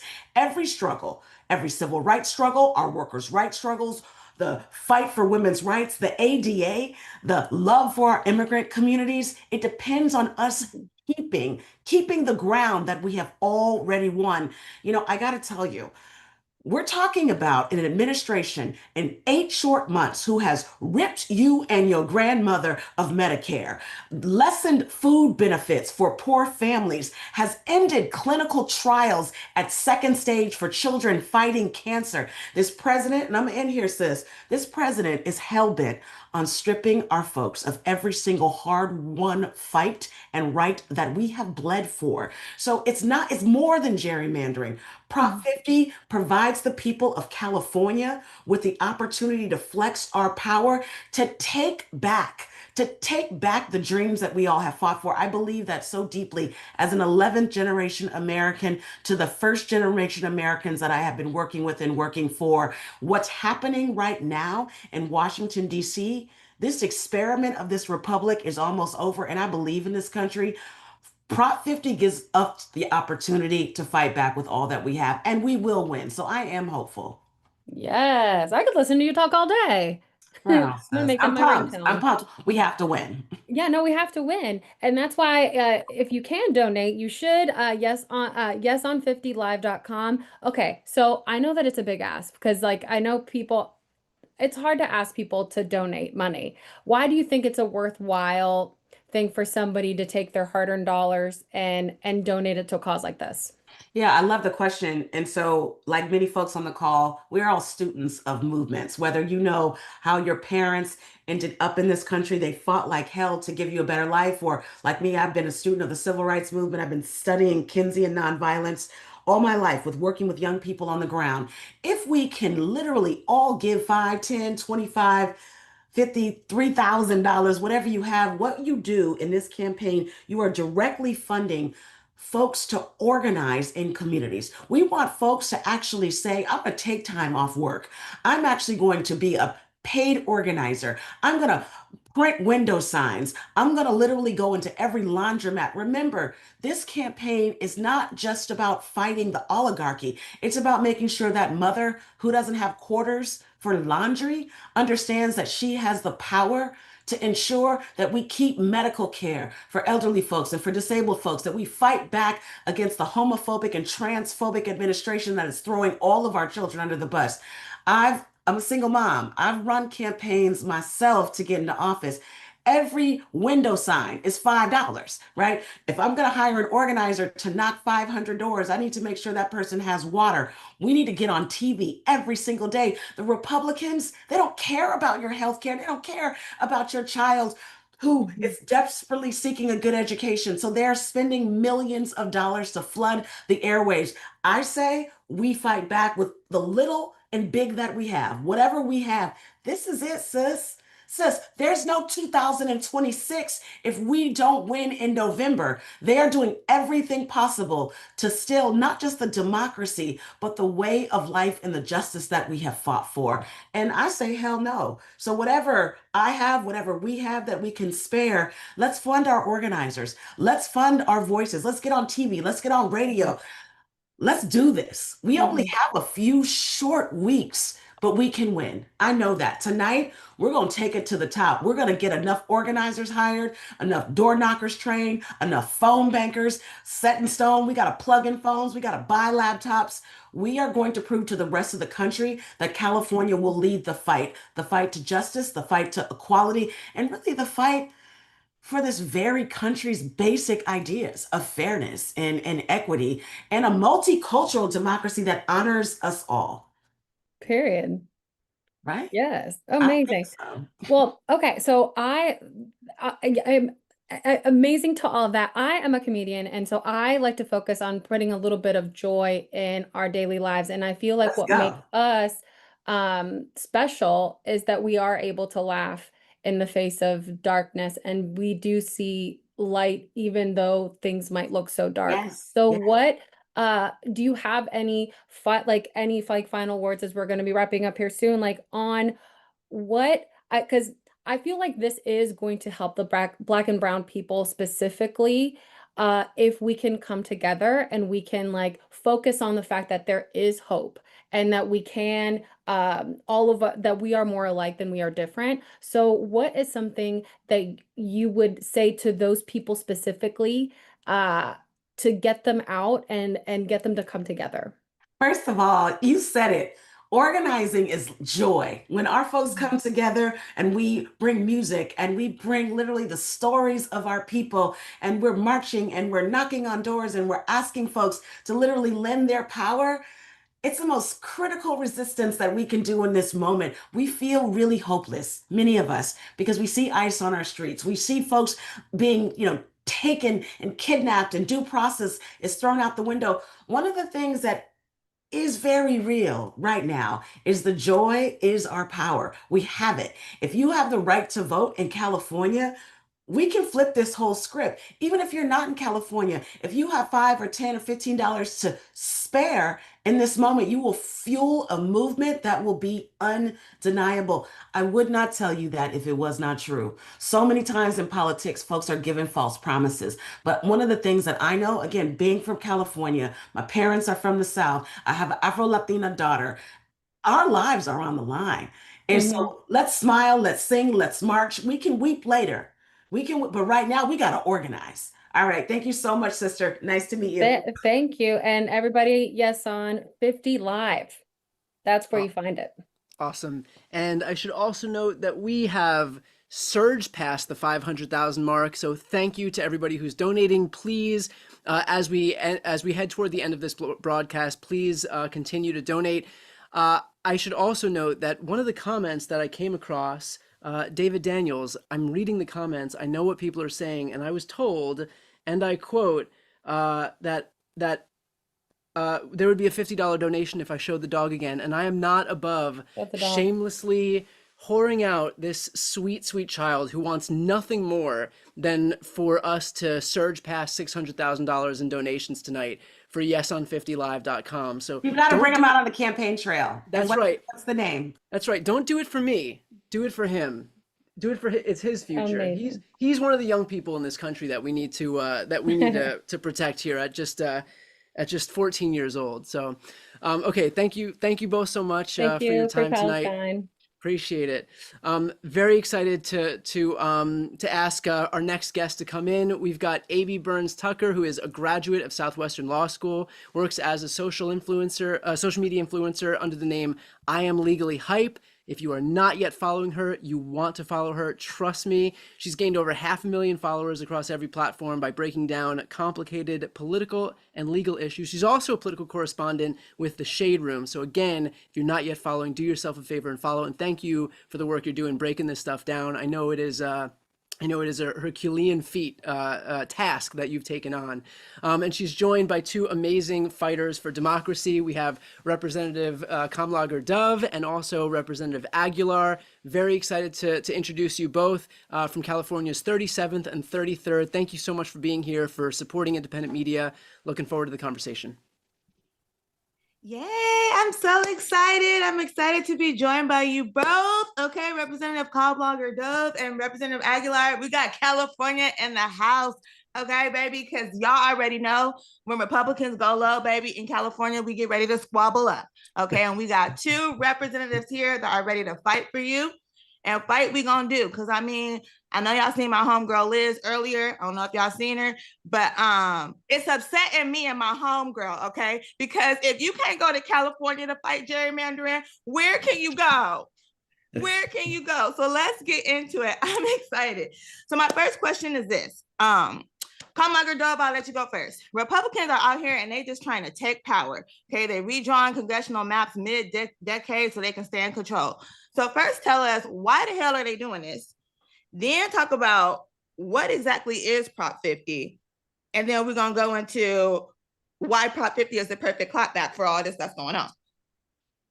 Back in the House. So, why are they doing this? They're doing this because they know they're going to lose in November, right? First, they did this $4.5 trillion tax cut for billionaires. They thought, oh, okay, people were going to be asleep at the wheel and be okay with that. Then we saw eggs started costing $15 a dozen and they were hard to find in the grocery stores, and gas was going up too. And then they said, well, we're going to have to pay for all these tax cuts by cutting your health care.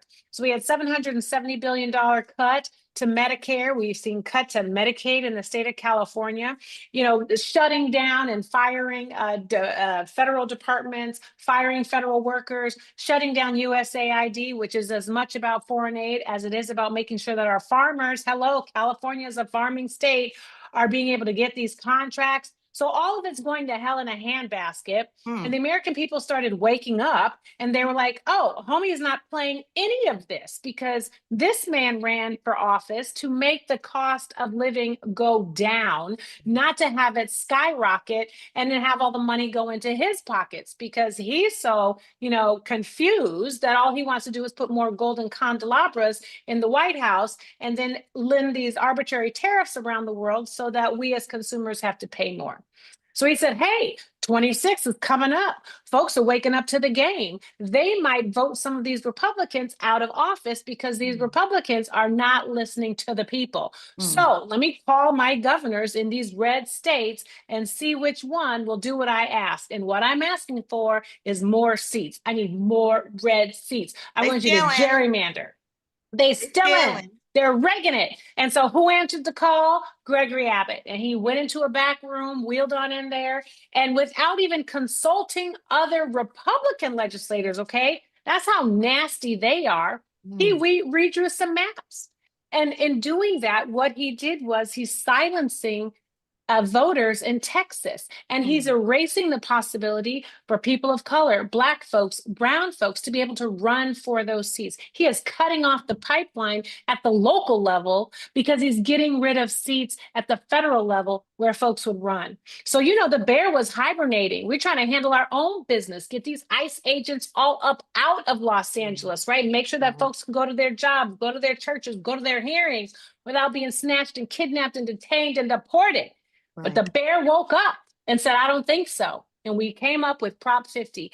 And, our Democratic caucus chair will, I think, share about, what Prop 50 is. But what we know, it's transparent. We know it's temporary. We know it's fair. And we know that it obeys the law. Did I set you up, Pete Aguilar? You did, SKD. Thank you so much. Good to be with you, AB. And just like Sydney said, look, this is California punching back, doing everything we can. And we know we have the winning recipe because this is transparent. As Sydney said, Texas and Greg Abbott just changed the system and try to steal 5 seats. We go to the voters and we created a map collaboratively working together to punch back, but we made it temporary. The independent commission that we like comes back in 2031. We respect the Voting Rights Act. We respect Black and brown districts. And we make sure that we are meeting this moment and punching back appropriately. And so that's why we're transparent, we're fair. Because of that, we're going to have success with Proposition 50.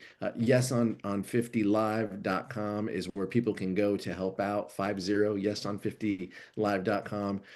Thank you guys so much for elevating this platform and for giving us this space to talk about this, because this is so incredibly important. We cannot let Republicans steal an election.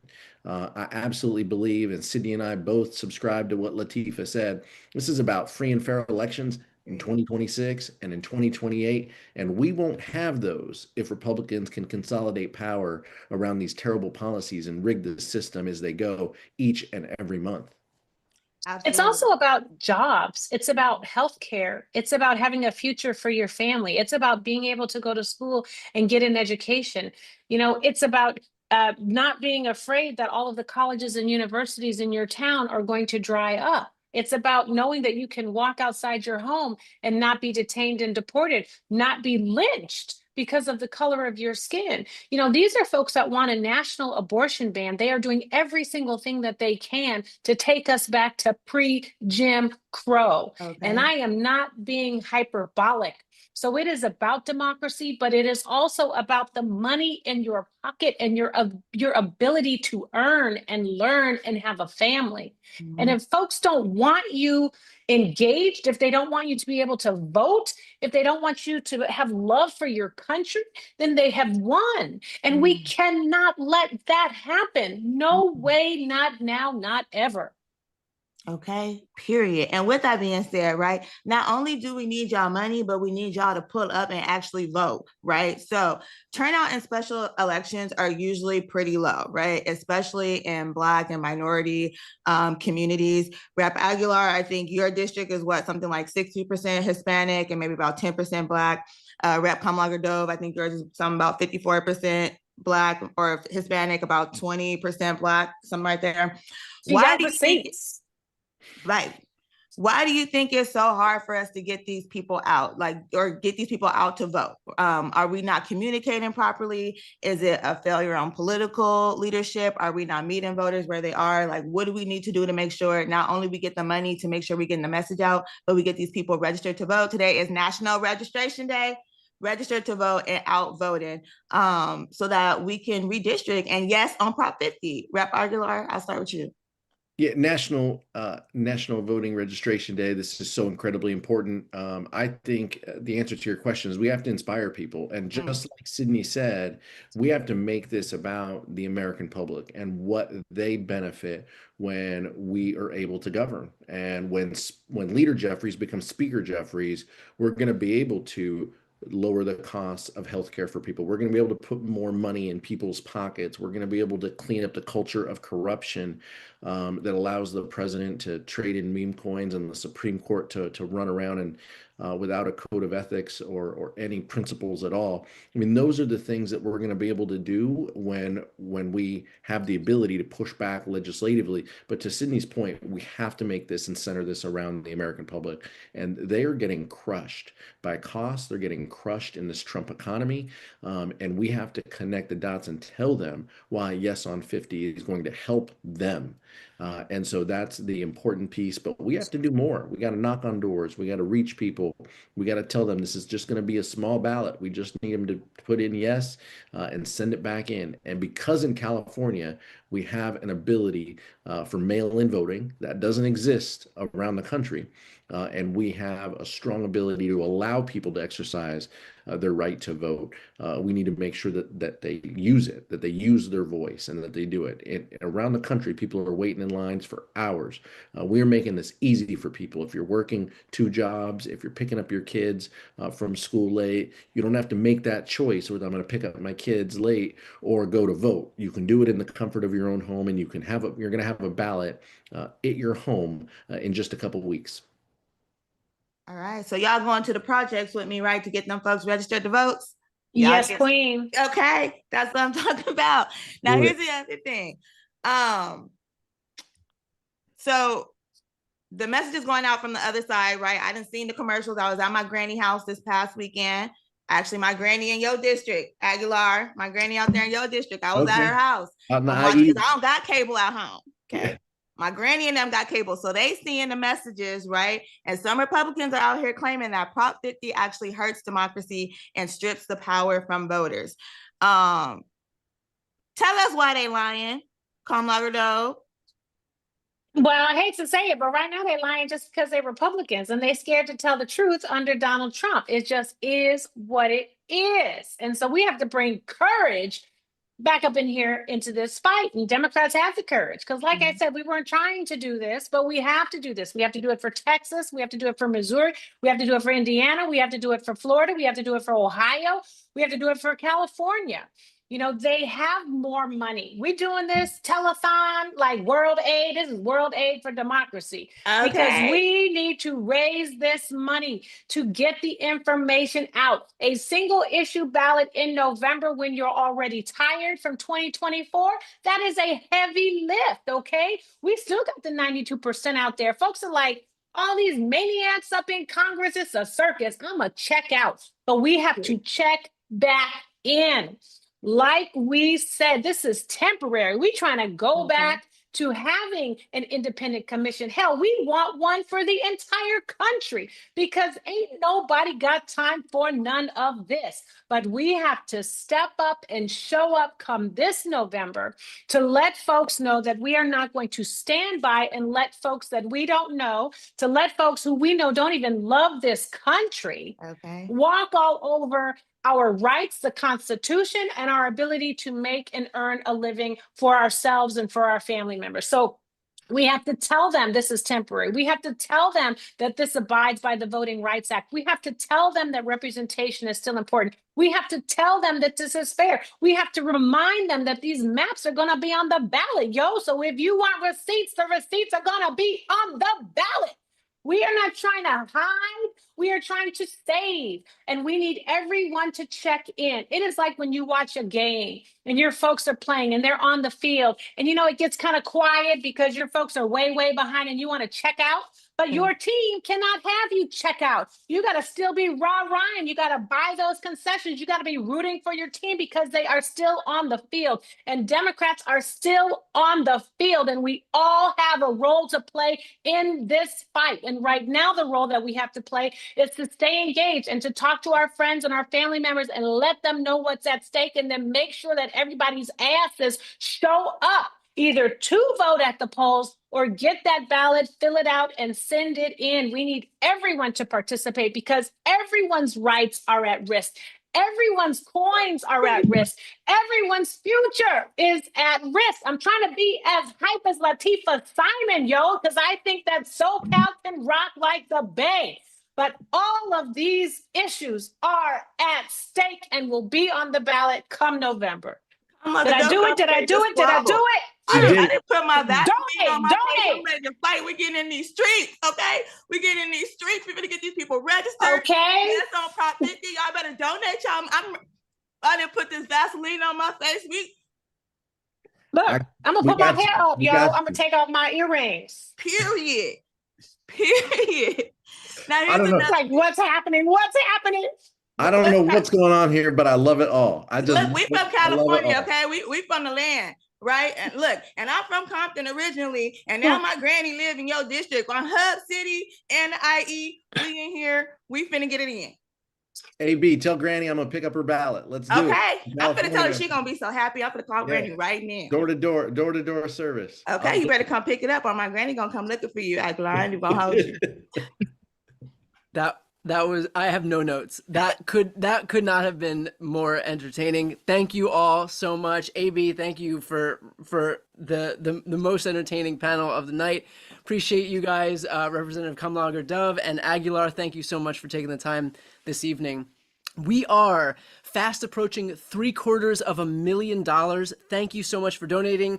I'm gonna have a graphic right here on this screen. Let's see if we can get this on the screen so that we can show a little bit of what everybody's efforts have ushered in this evening. So I believe that the screen shows right now a map of the entire United States in terms of the donations that we've gotten this evening.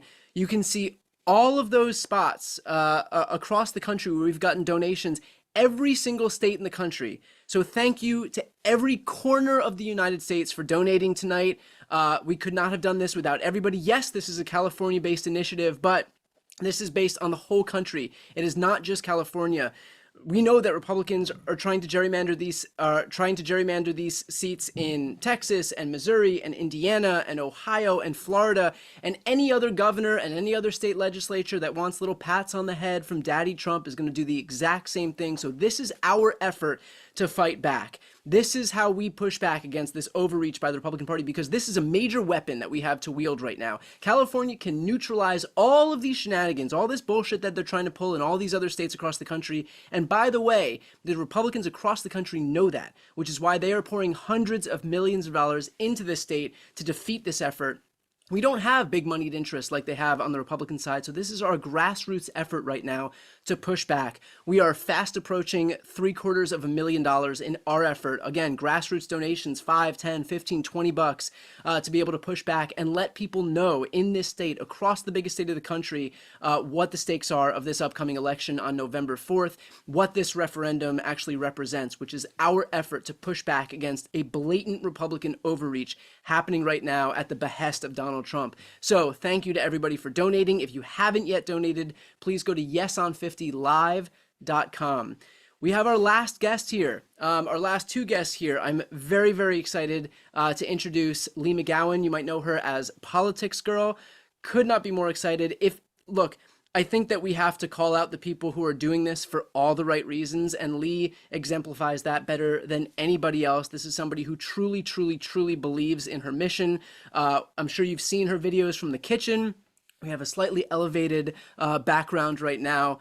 Lee, could not be more grateful for your voice. And of course, Lee is joined by our fearless leader here in California, Governor Gavin Newsom. I just want to say, and I know I've repeated this a couple of times throughout this call, but for folks who are just watching right now, we have been begging for Democrats to actually fight back, to match their words with action. And that's what we got right here. So Gavin Newsom has gotten us halfway here, and now the onus is on the rest of us to meet him halfway, to donate to this effort so that we can make sure that everybody in the state knows what the stakes are. So I will stop talking. I'll leave it up to you guys now, and looking forward to the conversation. Oh, thanks so much, Brian. You are the absolute best, and you are in it for all the right reasons too, my friend. And listen, Governor, thank you for doing this today. Thank you for bringing the fight. You and I need a dog or something. I mean, I didn't think we could top a 14-year-old dog. And then, of course, AB and Sydney, poor Pete. Jesus, that was next level. I know. You and I both need our Vaseline. You know, that's what we really need. I'll take out my earrings. You'll get your Vaseline because I'm here for the fight. Look, listen, you're here for the fight. Thank you for doing this, right? Thank you. I have to tell you, after watching this live today, what's this feeling I'm feeling? Is it hope? Are you feeling a little hope from watching all this today? Yeah, I mean, come on. How can you not be? I mean, I appreciate Brian just saying every single state. We didn't know that would happen tonight. We didn't know anyone would show up. Hundreds and hundreds of thousands of people have tuned in. Some have been around. This is our third hour, which is extraordinary. And the fact that things were just tuned up just reinforces your point about optimism and energy. It makes people feel like they're being seen and they're being heard. It makes people feel like there's momentum and there's an opportunity here to do something as opposed to talk about doing something, to actually demonstrably have an impact, to be for something, not just against something. And so this has been next level. I just want to thank everybody. Lee, you for being here at the end of this. And by the way, on a personal note, thank you for getting me through the pandemic, Lee. I think everybody's shaking their head. You literally got us through the pandemic, and you gave voice to so many of us that were so fearful, so isolated at that time. And so I think in the spirit that is your spirit, the spirit that defines all of the remarkable hosts we had tonight, just gratitude, thanks, and optimism and hope. Yeah, wouldn't that be nice? I think we've seen the Democrats get attacked across the country for the past week, and just treated like with one big brush that we're all the worst people in the world. And I keep thinking, how is this the case? Like, we are the party that wants you to have health care and better schooling and, to take care of your children and to get guns out of our children's faces in their classrooms. And I've watched Democrats be attacked this week. And this is such a wonderful evening because California is doing what they're doing now is a direct response to a Republican action. And as a California voter myself, I'm going to be voting yes on 50 on November 4th. And I'm going to be contributing to yeson50live.com after we finish this. But I really hope that everybody who is listening tonight and is taking this in is as fired up as I am and feels like we see you, that you are not this horrible person. You are not the party of murder and death and destruction that you've been told that you are here for the right reasons, that we can make a difference and we can put people that want to use government for the force of good back in office again. Yeah, no, I mean, look, you heard from so many people here tonight. I mean, these guys want to put America in reverse. Yeah. They want to, roll back hard-earned, hard-fought progress and rights. And it's a pre-1960s world that they're preaching. I mean, Sydney made an even more extreme point. But that's a fact on civil rights, LGBTQ rights, on women's rights, on voting rights. And they're not screwing around. To your point in this last week, the rhetoric, I mean, just the rhetoric from the president of the United States. He didn't get any memo about coming together and working, bridge the divide and building a bridge and organizing it, just sort of the better angels. Quite the contrary. I mean, did you hear Stephen Miller on Friday night? Did we hear him over the weekend? Is anyone paying attention to what is going on at the Department of Justice? To what the cross-examination today we talked about over the last 3 hours of Kash Patel. These guys are not screwing around. And we have been, and I thought Beto said it right, we were so consumed, we have been as Democrats, being right and not focused on being in power. And at the end of the day, all the progress that we've made, all the progress of the last century on voting rights, civil rights, all those issues were because we were in power. We had not just leader Jeffries, we had speaker Jeffries, Speaker Pelosi, and the progress we were made is because we organized and we turned out in remarkable numbers. And we turned out, as you said, for social justice, racial justice, economic justice.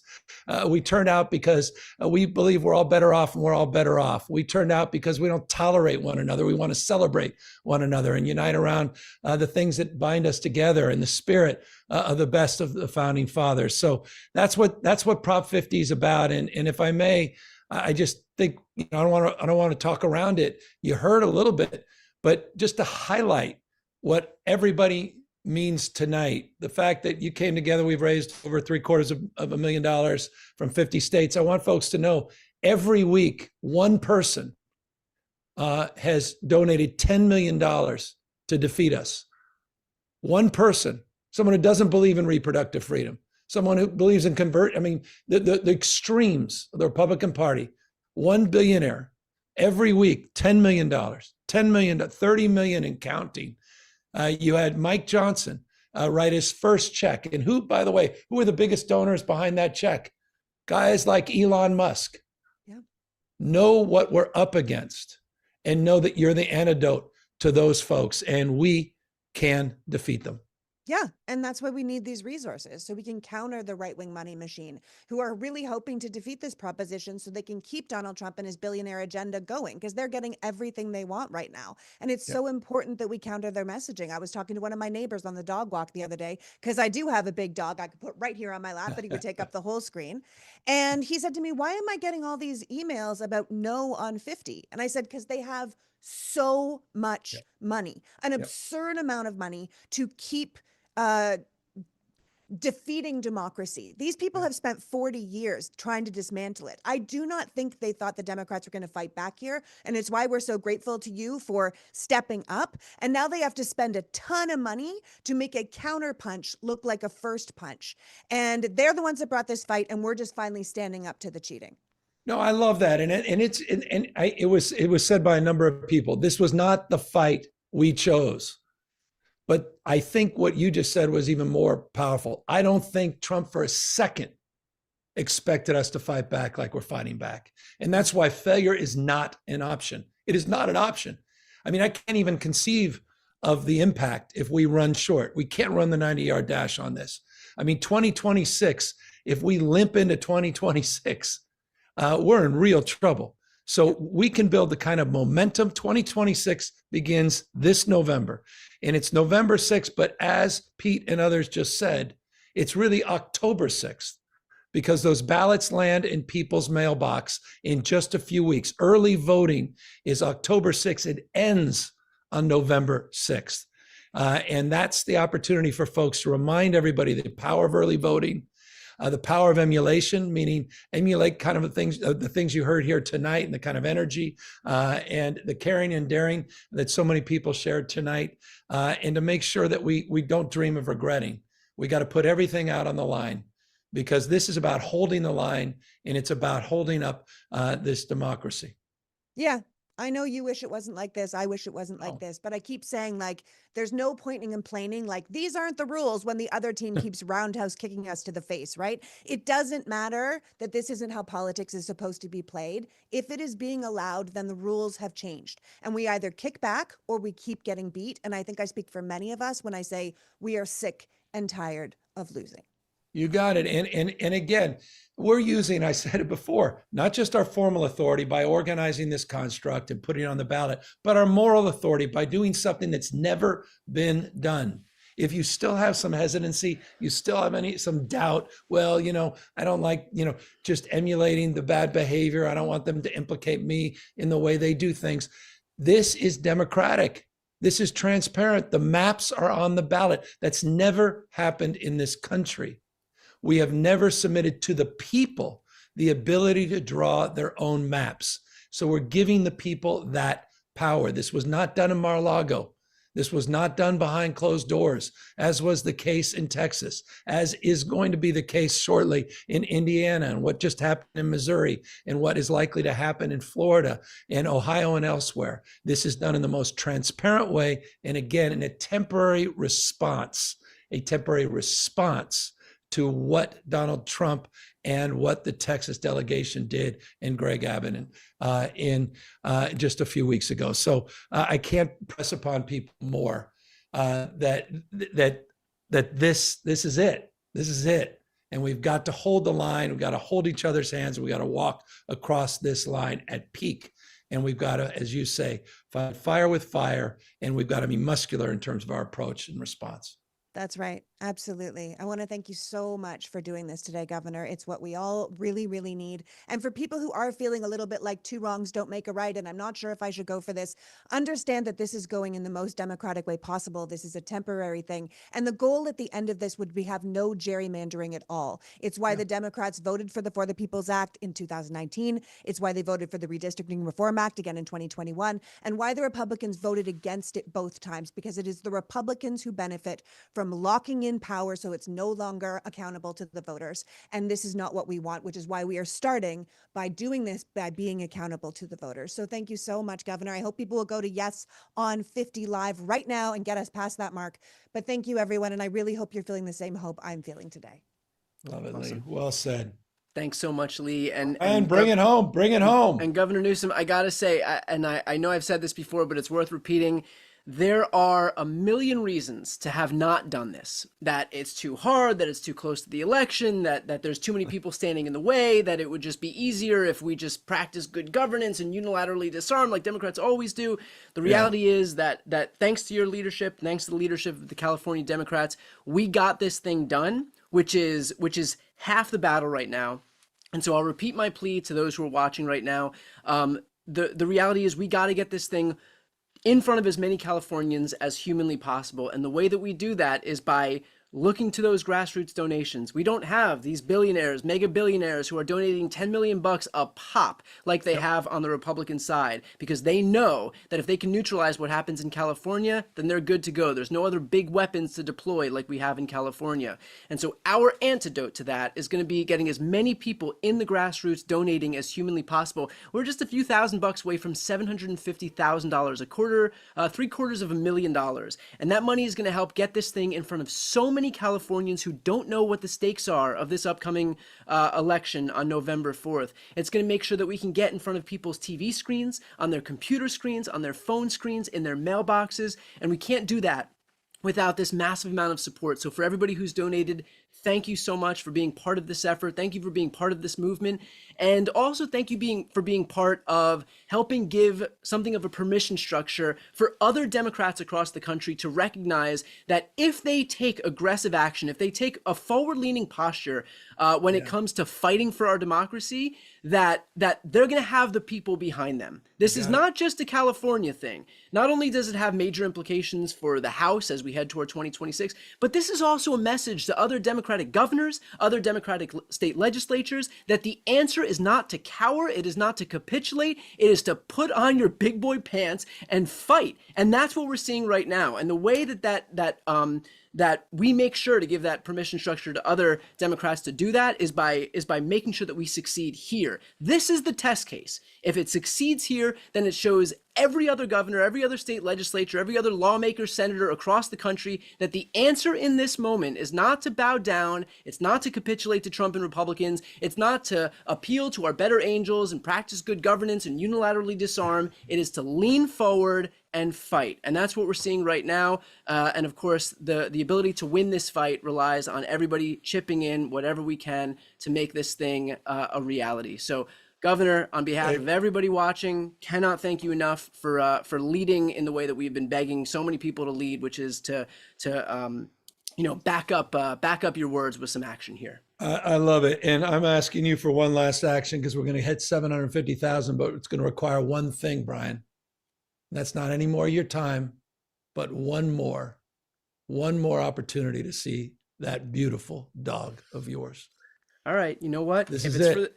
This is how we get over $750,000. This is it, Brian. Here we go. No pressure. Here we go. Look at this There we child. go. I'm not asking you to do it for me. I'm asking you to do it for this little guy. This is don't do it for me. Don't even do it for democracy. Just do it for this child right here, who doesn't know why I'm subjecting himself to these live streams over and over and over again. He's already passed out. Unbelievable. That's right. Look at That's that. right. Hey, Brian, you're a rock star. The fact you hosted this 3 hours, unbelievable. To all of our influencers, all of our creators, to all the remarkable elected officials across the country. For those of you tuned in, even for 2 minutes for the last 2 hours, thank you. Those of you who made a contribution, we're grateful beyond words. Get the word out there. Let folks know yes on Prop 50. Thanks so much, Governor. And for those who are looking to donate, yeson50live.com. Thanks, everybody.